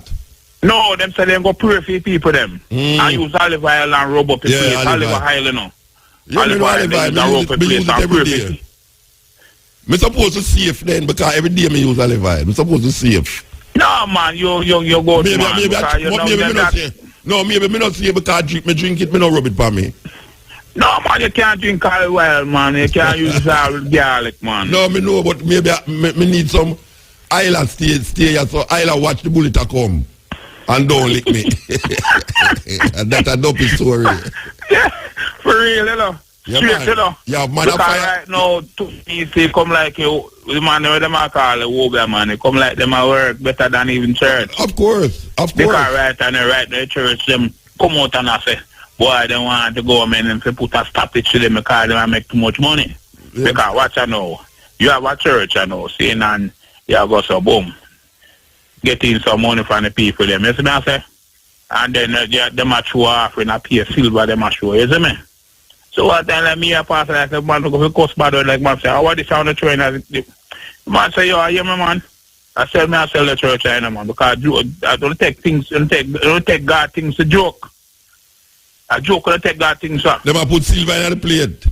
Yes. And silver can't buy half for 3 o'clock. You see me I say. So right now the people them now get smart. Then just go hear a pastor say and then try a look of money. But right now and the pastor up there know. You know about the pastor where they are preaching, you know. I preach and I tell people them about God and if you have faith. And then jump and say praise the Lord. You say I'm gonna drop out in pocket though. I go tell you who you know but me not talk him name. Not dopey story that. Dopey story. That It's like it's like the pastor out of St. Thomas, a baptized in the river. And they hold the man in the water and the man feels, I drown him, just grab the pastor and drown the pastor. That's a dopey story. Really dopey story. So I come to myself and I say, you know, so me not doing a church thing now. Because right now, them not really help nobody and the direction of them going and following now. Because right now, what I come to myself, I self, which I have to commune with nature. Yeah.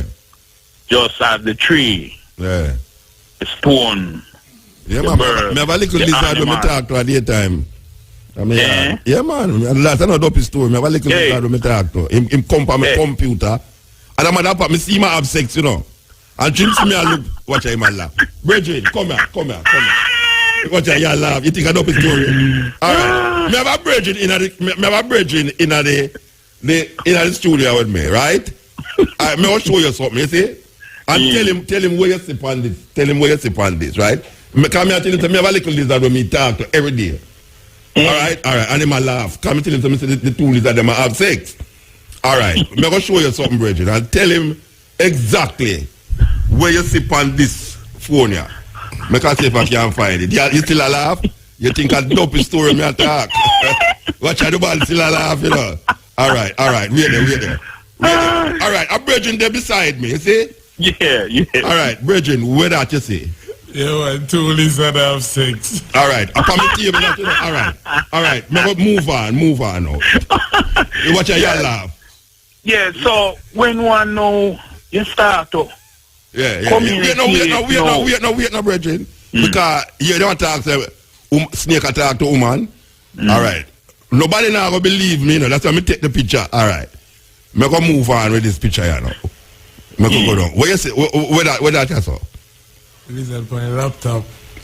Where you say? Lizard on the laptop. All right. Now, me look at the lizard and say, Bridget, you know, say, nobody now gonna believe me, say, me I use my laptop and you're there with me. Someone want to give me a close-up picture. All right. Where that you see that, son? Where that you see? Lizard well first on the laptop. On the laptop, all right. Where that you see now? You know, see it get closer. Yeah. How close me could have there with that lizard and them now move? All right, watch that. No, me not done show you not yet. Watch that. Where that? You know, see the lizard. You know, see the close-up picture of the lizard that. All right. Up on my laptop, him there, you know. All right. Yeah, me show you now. Look for the lizard and look with the picture the way me I take. In the computer, me picture there with the camera. I take the picture of the laptop, of the lizard, you know. And the lizard now move. Come here to the lizard say, don't move, you know. Because nobody now gonna believe me. Say, me I communicate with the lizard. All right. So we go with the commercial. I'm gonna show the operator this and make you know, say, I don't know, like a dopey story. Go! Lucas Exports will make you go. Lucas Exports is the sports trick to drive. Program here, boy. I tell you, I love this program here. You don't say, the operator fright such a dip on the ear. Be like the advertisement never go, but the advertisement is low. Don't worry yourself, mama. Don't worry yourself. That's all.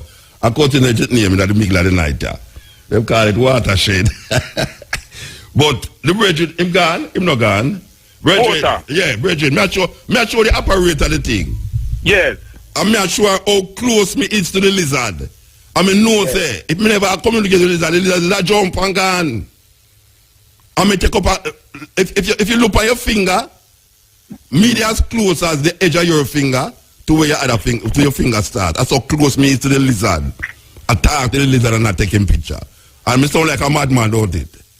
Mm-hmm. Well, if me sound like a madman, check Eve. I talk to a snake. Yeah, but you don't know, say, black people now go on if a snake come and talk to a black woman and paste on that. Yeah, me know, but you see, me have proof from my computer, yeah, so my phone. Say the snake, say the lizard, make me go close to him as possible. After I'm done have sex, I run the lizard. I think a joke me have making it. No, I'm going to be a joke me have making it, Reggie. I don't know the story. I don't. Hey, tell off. I know because at 1 o'clock.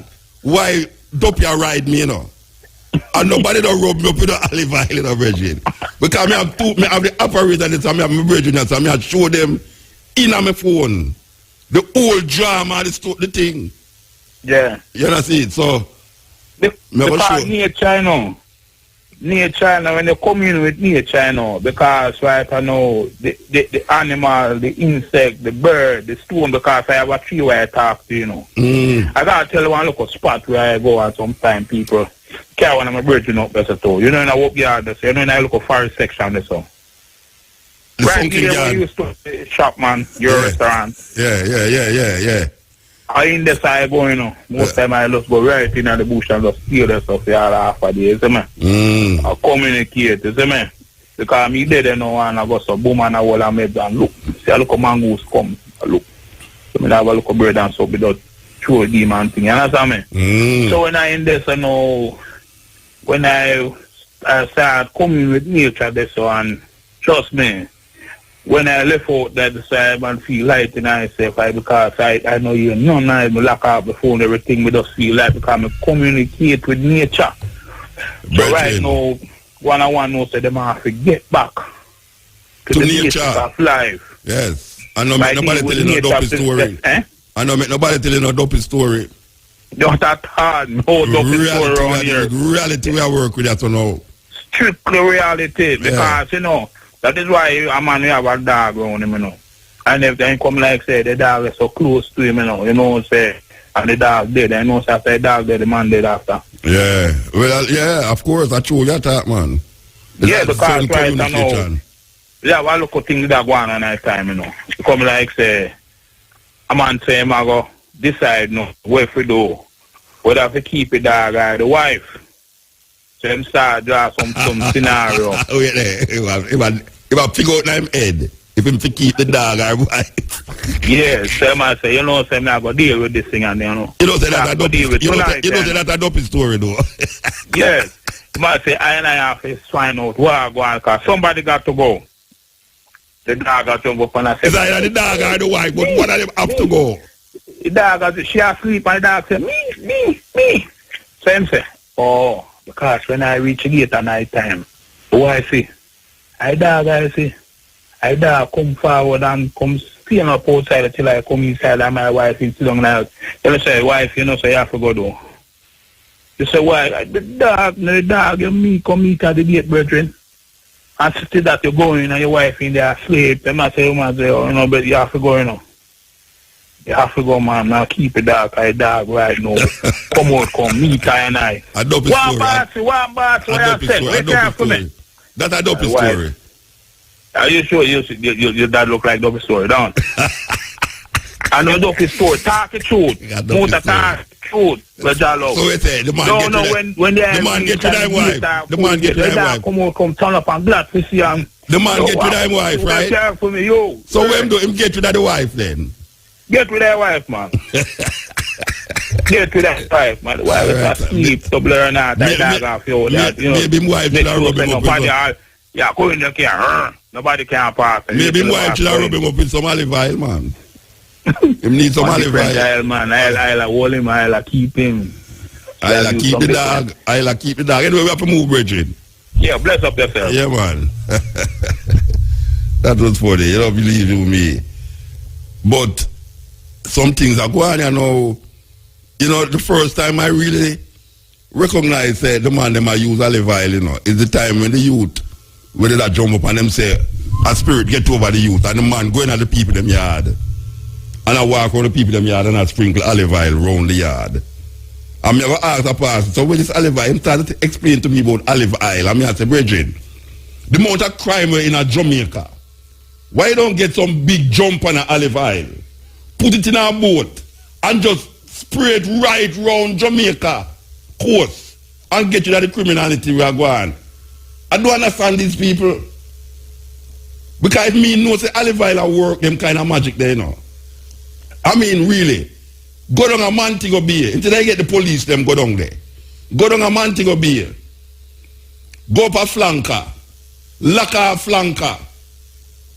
And just start throw olive oil all over the place. Now the virgin say the person who get the olive oil get a shot. So we don't understand them thing there, you know. And me say, it's a miracle. Me a miracle no work out, you know. Because me I say, if a person want me believe in a miracle, me want to carry a 1 foot man to make him foot grow back. If him can't make a 1 foot man foot grow back, you know, there's no way me go believe in a miracle, you know. And me have a thing I have to play about this pass and scamming, you know. Because when you talk about scamming, you know, nobody knows scam like pass, you know. The problem is, you know, that the youth, them are scam foreigner. The pass is scam the people that live in their neighborhood. I tell you, you take them easy. And then them come discriminate against Rasta. And call Rasta as a name.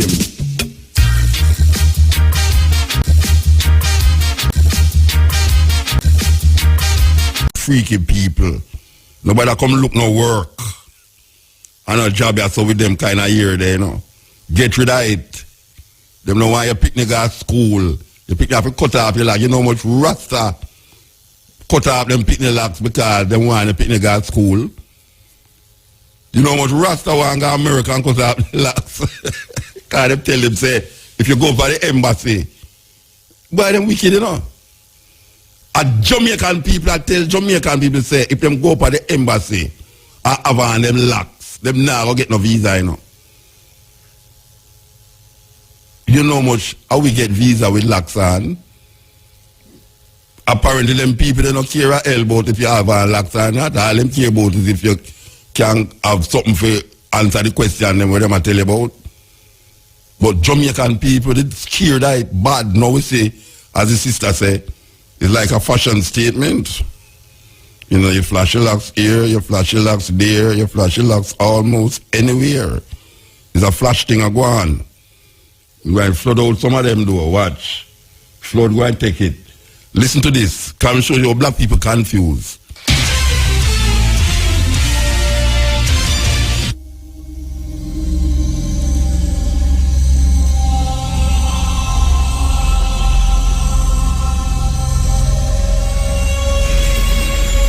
Indecent dressing to church is no longer news, especially in our country Nigeria, where moral has been taken in high esteem. Today in various churches, ladies dress the way they like in all manner of designs, thereby exposing either their cleavages or their thigh, all in the name of dressing, and the next thing you hear is it is not the body that matters but the mind. Believe it or not, they cause many to derail in thoughts during service, and you never can tell, because pastors too are human. Looking at this trend, in years to come the situation might worsen, as there may be no distinction between club girls and the sisters. Though many churches now preach about prosperity, yet there are some churches that still preach salvation, like Deeper Life Bible Church, Mountain of Fire, the Redeemed Christian Church of God, whose general overseer has banned females from wearing trousers to church, and Christ Living Apostolic Ministries, CLAM. The question now is, who should be blamed? Is it all about evolving trends, and should it be extended to the church? If emphasis is laid on dressing, won't the church lose its members? These are questions begging for answers.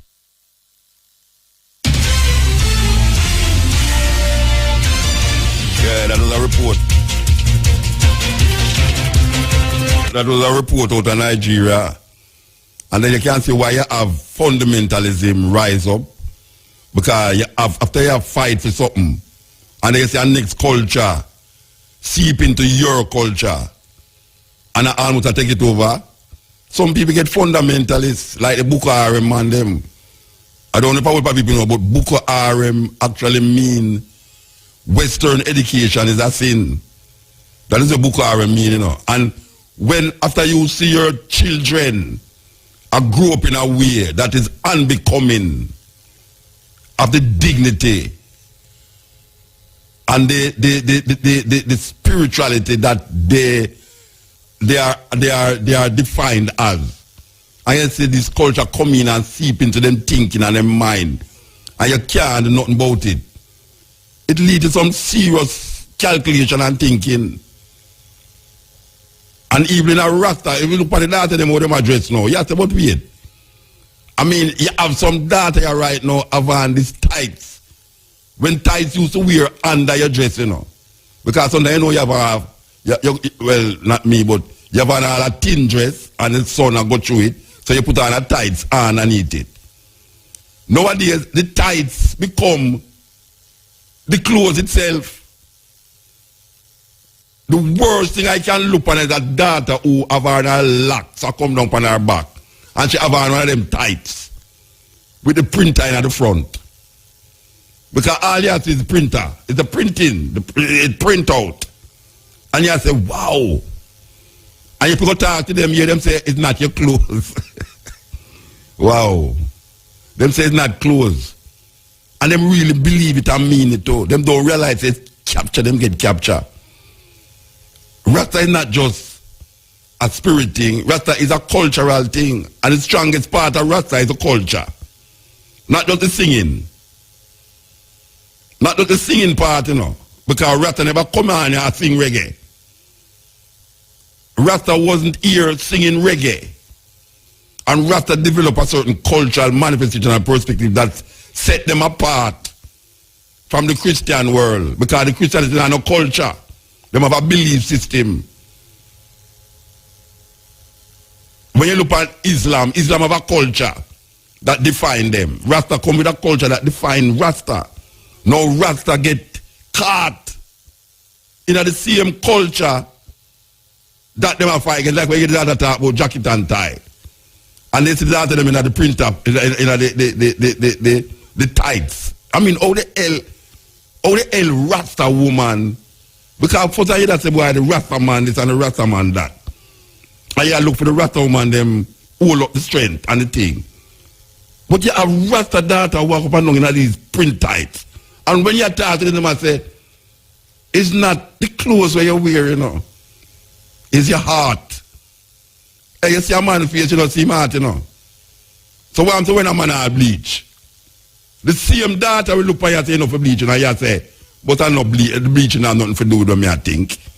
So all the same person, I look on the next say, but I know bleaching has nothing to do with them, I think. So all the same person, I look on the next person and say, why you bleach for? You don't like your blackness. Mother ask the same thing. Where you wear them tights for? If you don't like your Rasta culture. Because me never used to, I mean, we can't accept it. I mean, not really backward. Me not really backward. Me not stuck in a music. Because I play a whole section. Me play on the radio. Me play Kabaka Pyramid. I write in a Kabaka Pyramid. I play all Max Romeo. So me not stuck in the music. When I say, boy, right now, through me age now, me just want to hear pure all-time music. So me not really feel like me backward in the sense of the manifestation of Rastafari as it come on to female dressing and them things. When the daughter them know until they say, it no matter. How the hell you can't talk about it no matter? I know somebody come on here so. We never come on here so looking like that. That when you look on a Rasta woman now, you can't tell her different from a normal woman out there with us frivolously going about her business. The two of them have the same clothes. So what is separating you from the person who have no commitment to no cultural manifestation other than the one where brainwash them? You have a commitment to a cultural expression and you declare it. So why you declare a cultural expression when the culture now that you is expressing is not befitting of the culture that you declare? Terrible. Terrible, terrible, terrible. So, which is a confusion go on. And right in Africa, you know, why listen to this? Listen to this. What the heck is going on over there in Africa? These jokers and these churches.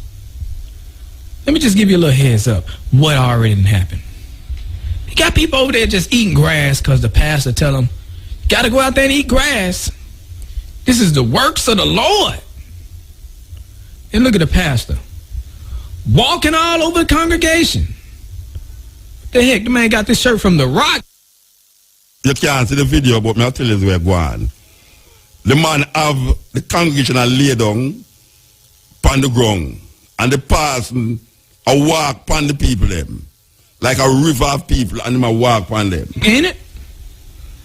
Walking on the congregation. Look, when the Bible said walk by faith, not by sight, he wasn't saying walk on the congregation. Look at him. This man walking on them like he walking on water, and the people like, oh, look at him. He know it ain't right, but he just there. Look at this crap. Look at this. And then, wait a minute, did I see some little kids up in there? Yeah. The kids doing this crap too.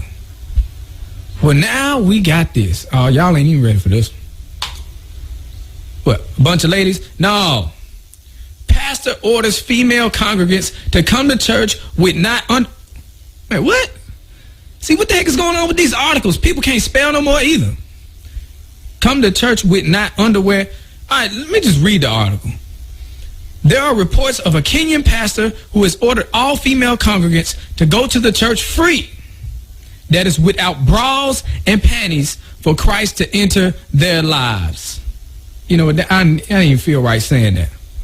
What the heck is going on at this Lord's Propeller Redemption Church? Reportedly advised female worshipers against wearing any undergarments to the church, calling them ungodly. You calling them ungodly? This is your pastor right here. Your pastor is the one who is ungodly. Your pastor, you know what? Your pastor is garbage. That's right, yeah. Just like this pastor. These people are not men of God. These people are just straight up pimps. Pimping you out for your money. When is it going to end? REFM. Thought-provoking. Always. Of questions Protestants can't answer. Today's question is, who wrote the Gospel of Mark? And how do you know?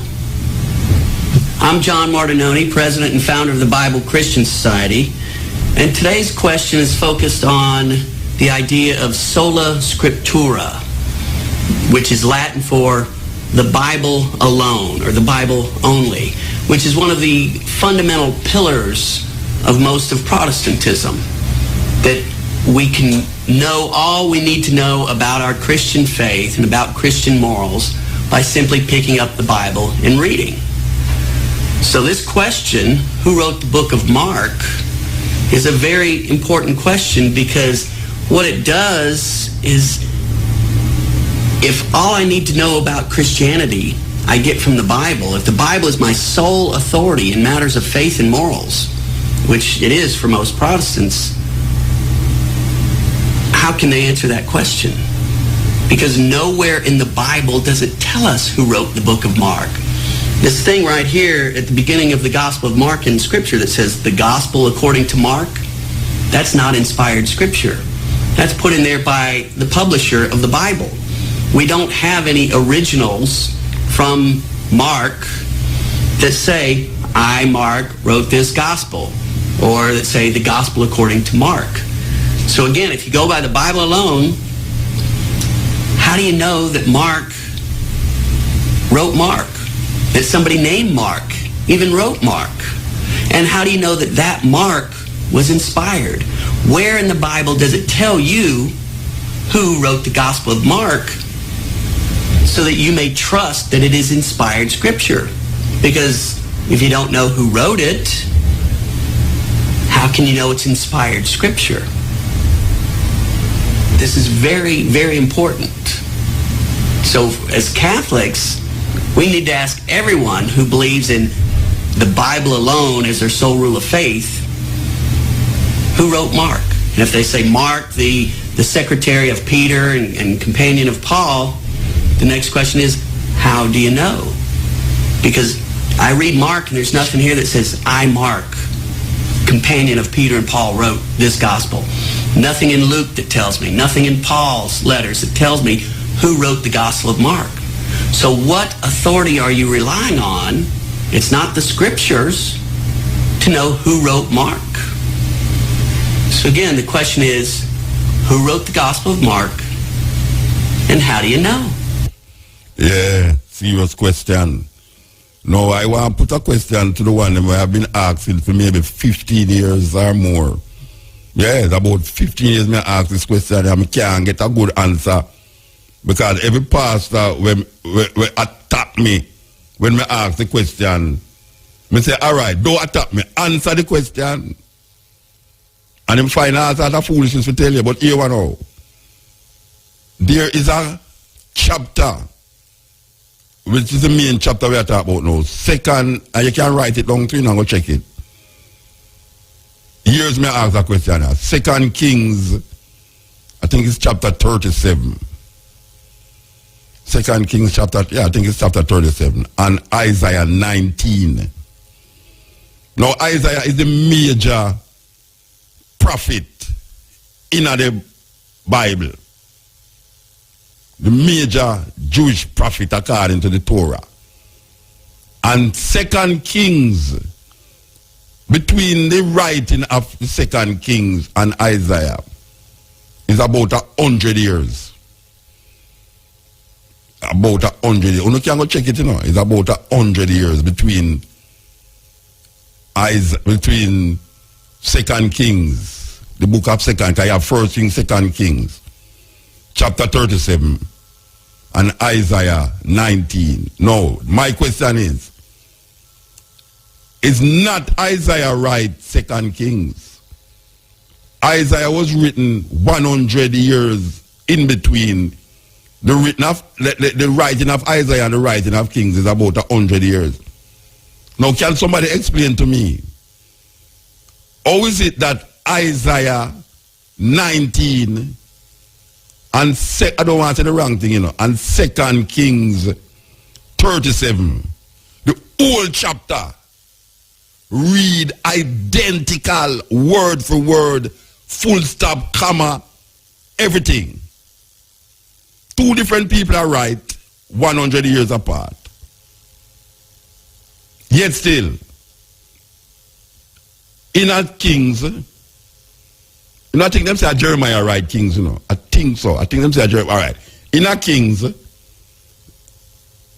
Kings 37, if you get two Bible of the same Bible and put the two of them together in your hand, open one at Isaiah 19 and open one at 2 Kings 37 and read them chapter by chapter.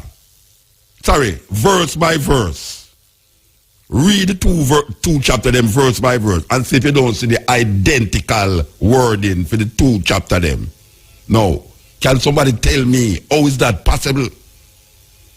Why must I have confidence in that when such a grievous mistake have been made? And up to this day, I can't get the answer more than me I try create problem and me I try this. But it's a serious thing. It's a serious thing. Check it out for yourself. This is the Cutting Edge on RFM. A bank. And them say, Muta want to talk to you, know. The other night. And them talk about like 15 years ago, maybe, you know. Long time. And them say, Muta want to talk to you, know. I hear you mention something on the radio the other day, you know, that I really want to confront you with it about. I say, what? Them say, well, you talk on the radio that the two chapters are the same. You know that God have the power to put the spirit of the person who write it first in the spirit of in Jeremiah in Isaiah, that him can say the same thing to reiterate the strength of what the other person. All right, okay, what I say, that's a compare to a dope story that. The spirit of the man who write King, God put in spirit in Isaiah to write the identical words them 100 years after. Rome, this is the Cutting Edge on RFM. Yes, brethren. Yeah, blessed. Yes, Muta, I saw about too. Now, what a sweet, nice program, first of all, I say, man, boy, every night when the Cutting Edge comes, it is the hotter and the nice, it's nicer than the other one. That means you're always setting the trend. I show you your tune, you know. You know, I show you your tune play. I chew you hear your truth. Well, it is. You're not swell made, you know. You're not going to swell made, you know. I chew you hear your truth. Love that, but when the ear motor talk of positiveness and what is right, we can't keep silent. Yeah. You have a lot of people, them have nothing to say, but them no want them voice be heard. Yeah. The people here say, boy, them a call motor program. Yeah. On the don't keep and them a listen, and them a listen to. And them a listen to, and them have a lot of things to contribute to help uplift. All right, me never know the Sabatooth could have. No motor. Okay. Mine a phone where you have a card, you know. Mine a card phone. Let me declare this. The Mutabaruka personally make people love Rastafari. Your contribution where the I are put in right now, me see clearly right now of a fact. I chew you hear the data from Dallas to that, you know. No, man. I chew you hear the data from Dallas said. For that long time, me blah say, if you the TV show, watch and see. If you not soon come forward again on TV, you just watch and see. All right. Remember, I Sabato tell you that a Jew motor. You have a sponsor it. You have a sponsor it. You're supposed to make enough money, I know. You're not sponsor it. Right. All right. Watch this. By the help of Rastafari, all things possible. All Remember right, me tell you that. Give thanks. All right. Blessed. Yeah. I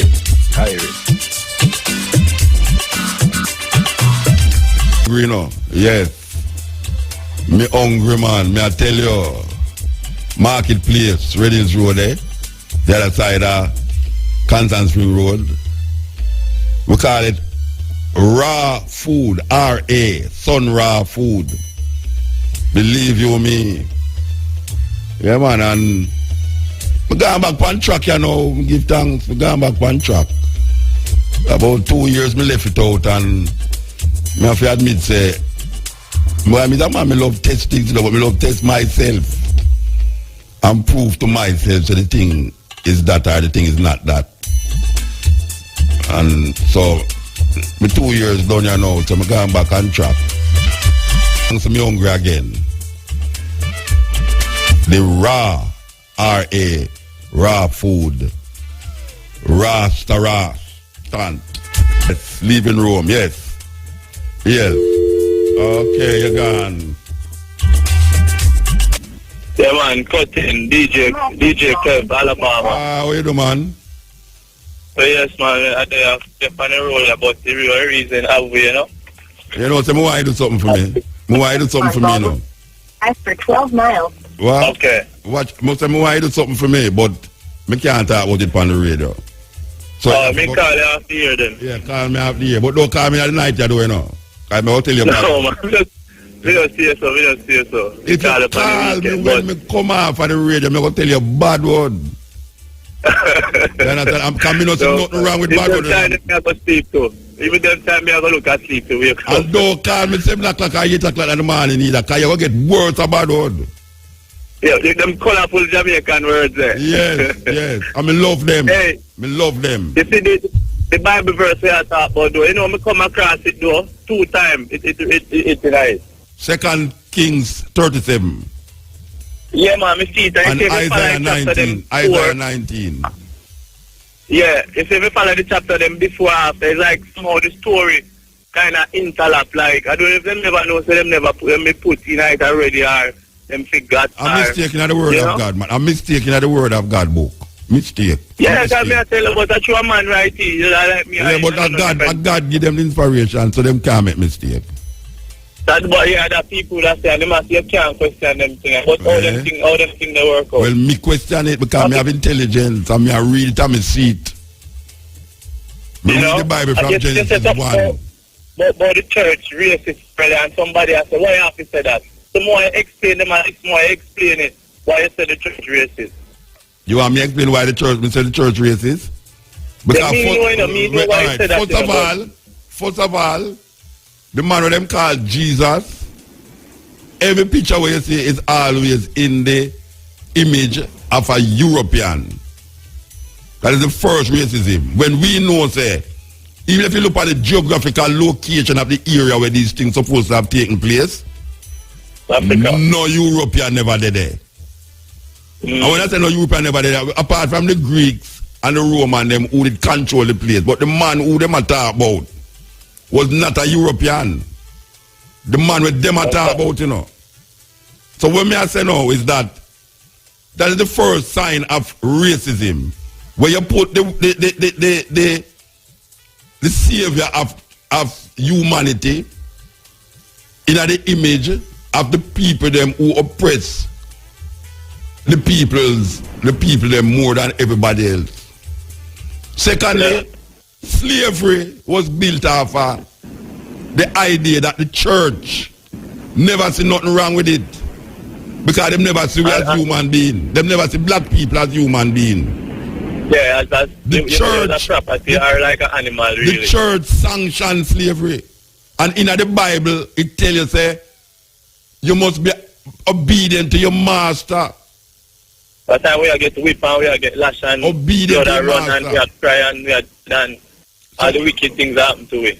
So that, and then now, the next thing is that the church configurate a belief system and make a belief system as a historical thing.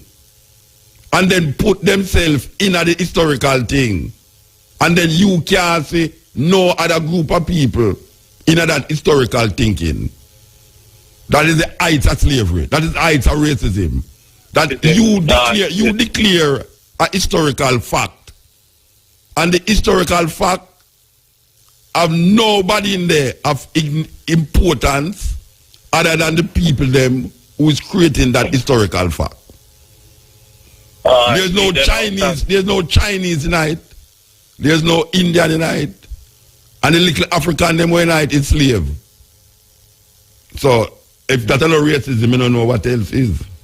That's a Mexican thing, I know you wrap up there now. Because I do, I always like I do more time, and I see all a big snake today. And they never dare talk. See a big snake, you know. Yeah. And no, I not talk, but you know, you know why I'm not talk? Eh? You know why I'm not talk? Because you never carry Eve with you. Carry Eve? You should not carry Eve with you. No. Hey, but then they put a parrot in there. Where I say, boy, a parrot talk. A parrot can talk, you know. And you understand? But then they put a parrot in there. I could have believed that and say, all right, the parrot said this. Because we see talking parrot all the time. But let me tell you something, man. Let me tell you something. When the snake see Eve nakedness, he would have drink all rum and get drunk too. You know what I'm saying? So when him look, that's they never see nobody naked yet. And when him look and say the Eve naked, him say what? And I like curl up in a that. Yeah, and then Baba Roots. I just drink a boom and curl up. Yeah. I like them I tell man the snake. We get tricked, and in all of this we don't have no love to win here, but that me a talk, but we can't tell the truth, we don't have respect for nobody. Yes. And all kind of madness that take place in our society. The youth, them a drink and a drunk and a crash off a bike all along Westmoreland, them just a crash off a bike every minute. And then you know, Westmoreland is second behind Montego Bay now as the murder capital in Jamaica, you know. Westmoreland. Look, there's too much church and all kind of this down there. And who talk to the youth, them who go up on corner and say, yeah, man. So, I mean, we continue to do the same thing and we get the same results. And we now take our belief system, we now try a different approach to see if we can make a change and bring a different thing to the thing. We just have to do the same thing. So, a joke business, man. A joke business, Rasta. Black people have to wake up. A joke.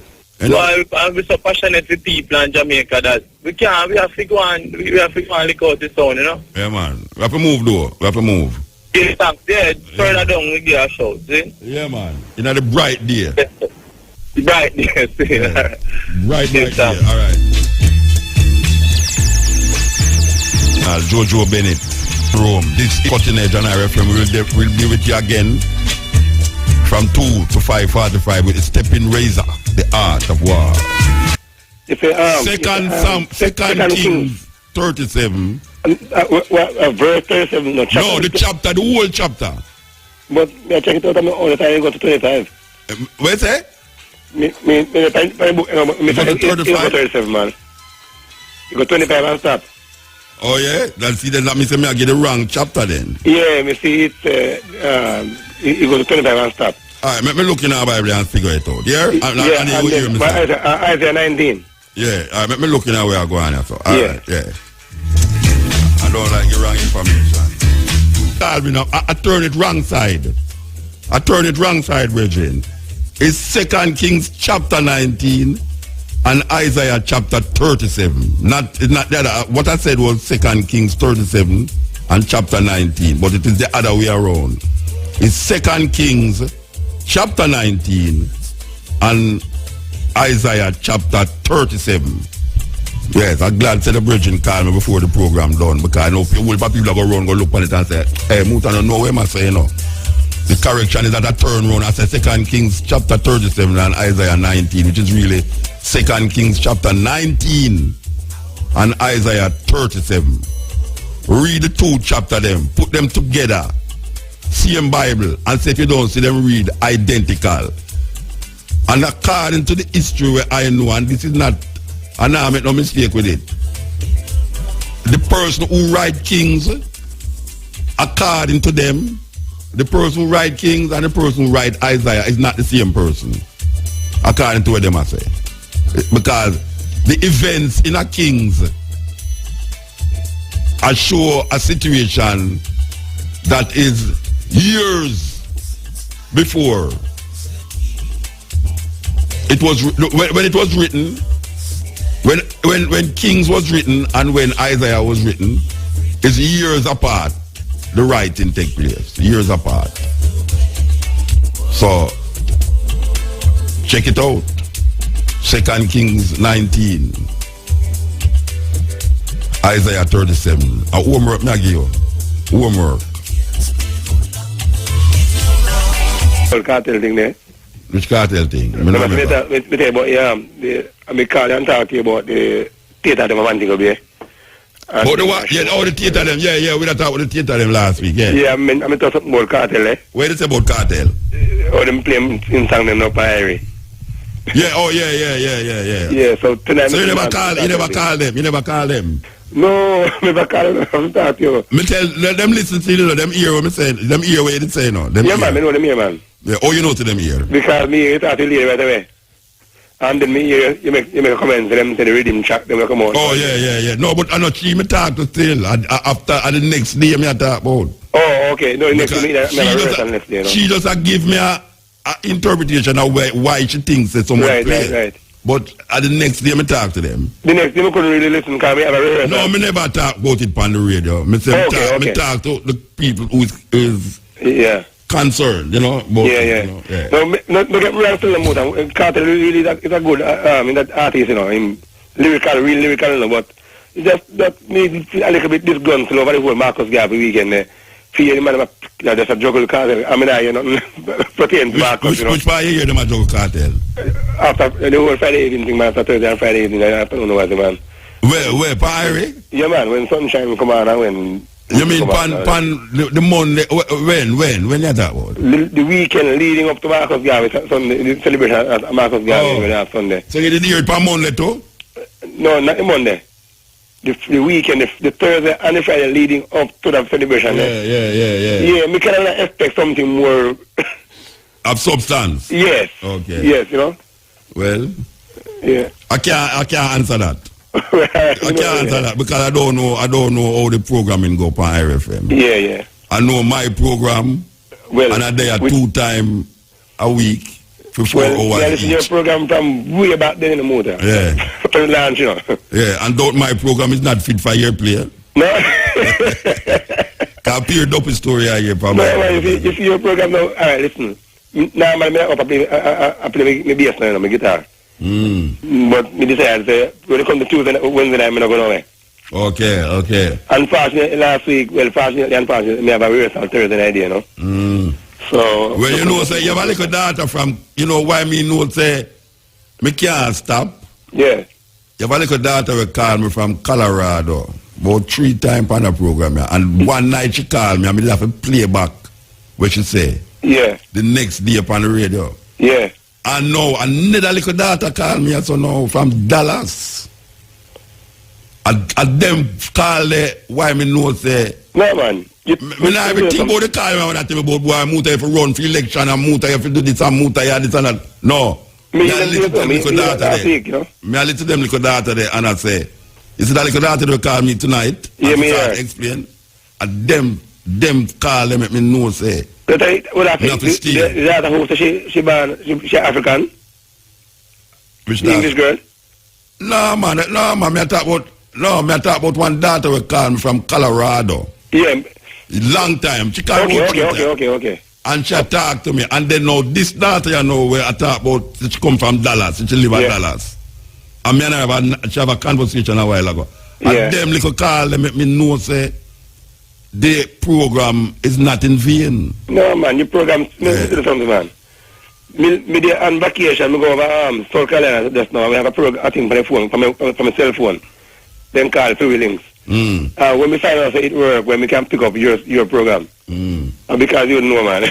Yes. When we there work, I work abroad, you know. And when we there work, I can't get to listen to you, you know. Me go on the internet and download the things, you know. Yeah, on YouTube. And go back and listen to them after that, you know. On the YouTube. Yeah, man, on YouTube, man. Me download them and listen to them, one. The man who put them, they call me on Father's Day at the Muta. The program have 5 million and 5 million something like that. 1,000 hits. The amount of hits it have gone over 5 million. Yeah, man. Don't it. No, but one person could have hit it 1 million times, you know. Yeah. No, well, me know things are still because trust me, it's a way up, so. Yeah, me know. Yeah, you really, I tell you years now, you know. I will have 20 years with the so, you know. Yeah. And I tell you, me listen to them time, Yeah. All right, so we have to move here. Respect mother. Yeah, all right, so, you know, but I make sure to the program I got done. Because last week, at 1 o'clock, I look for done the program. All right, the clock said 2 o'clock. Okay. So, you know, so my brethren matrix, I go open the door. I go say 5, 4, 3. What's that? Oh God, me reach a 3. Me reach a 3 and reach inside. If I the brethren. Matrix. Oh, you know, man? You go back your beard door. Yeah, man, of course. What you mean? Look like a man. You know what? No, man, you look like a man tonight, man. You look like a man, what you mean? And some man for look. Because you know, said the other day when you look there now, you could have walk a certain place and man can't say work higher. You know what I'm saying? Because I'm going to say, it look like you work at Burger King. Where they sell the fish and chips. You understand? They go to Kentucky and buy fish and chips long there. So we can't have you, and we can't make them confuse you. So you eat your dinner at Burger King every day and night. And when you don't get a pair of fish and chips you buy. You understand? Okay. So, God, you know. So, what we say? 2 o'clock to 5:45. We have a date, you know. Don't be late. And don't go like say you don't want to come. You understand? So, we are going to that tune, yeah. Give thanks to the moment, give thanks to the time, give thanks to the energy, give thanks to all the people that must stay with me. We want to heal up all the ones them in England. I have to heal them up, you know. Believe you me. I have to heal up all the ones them in England.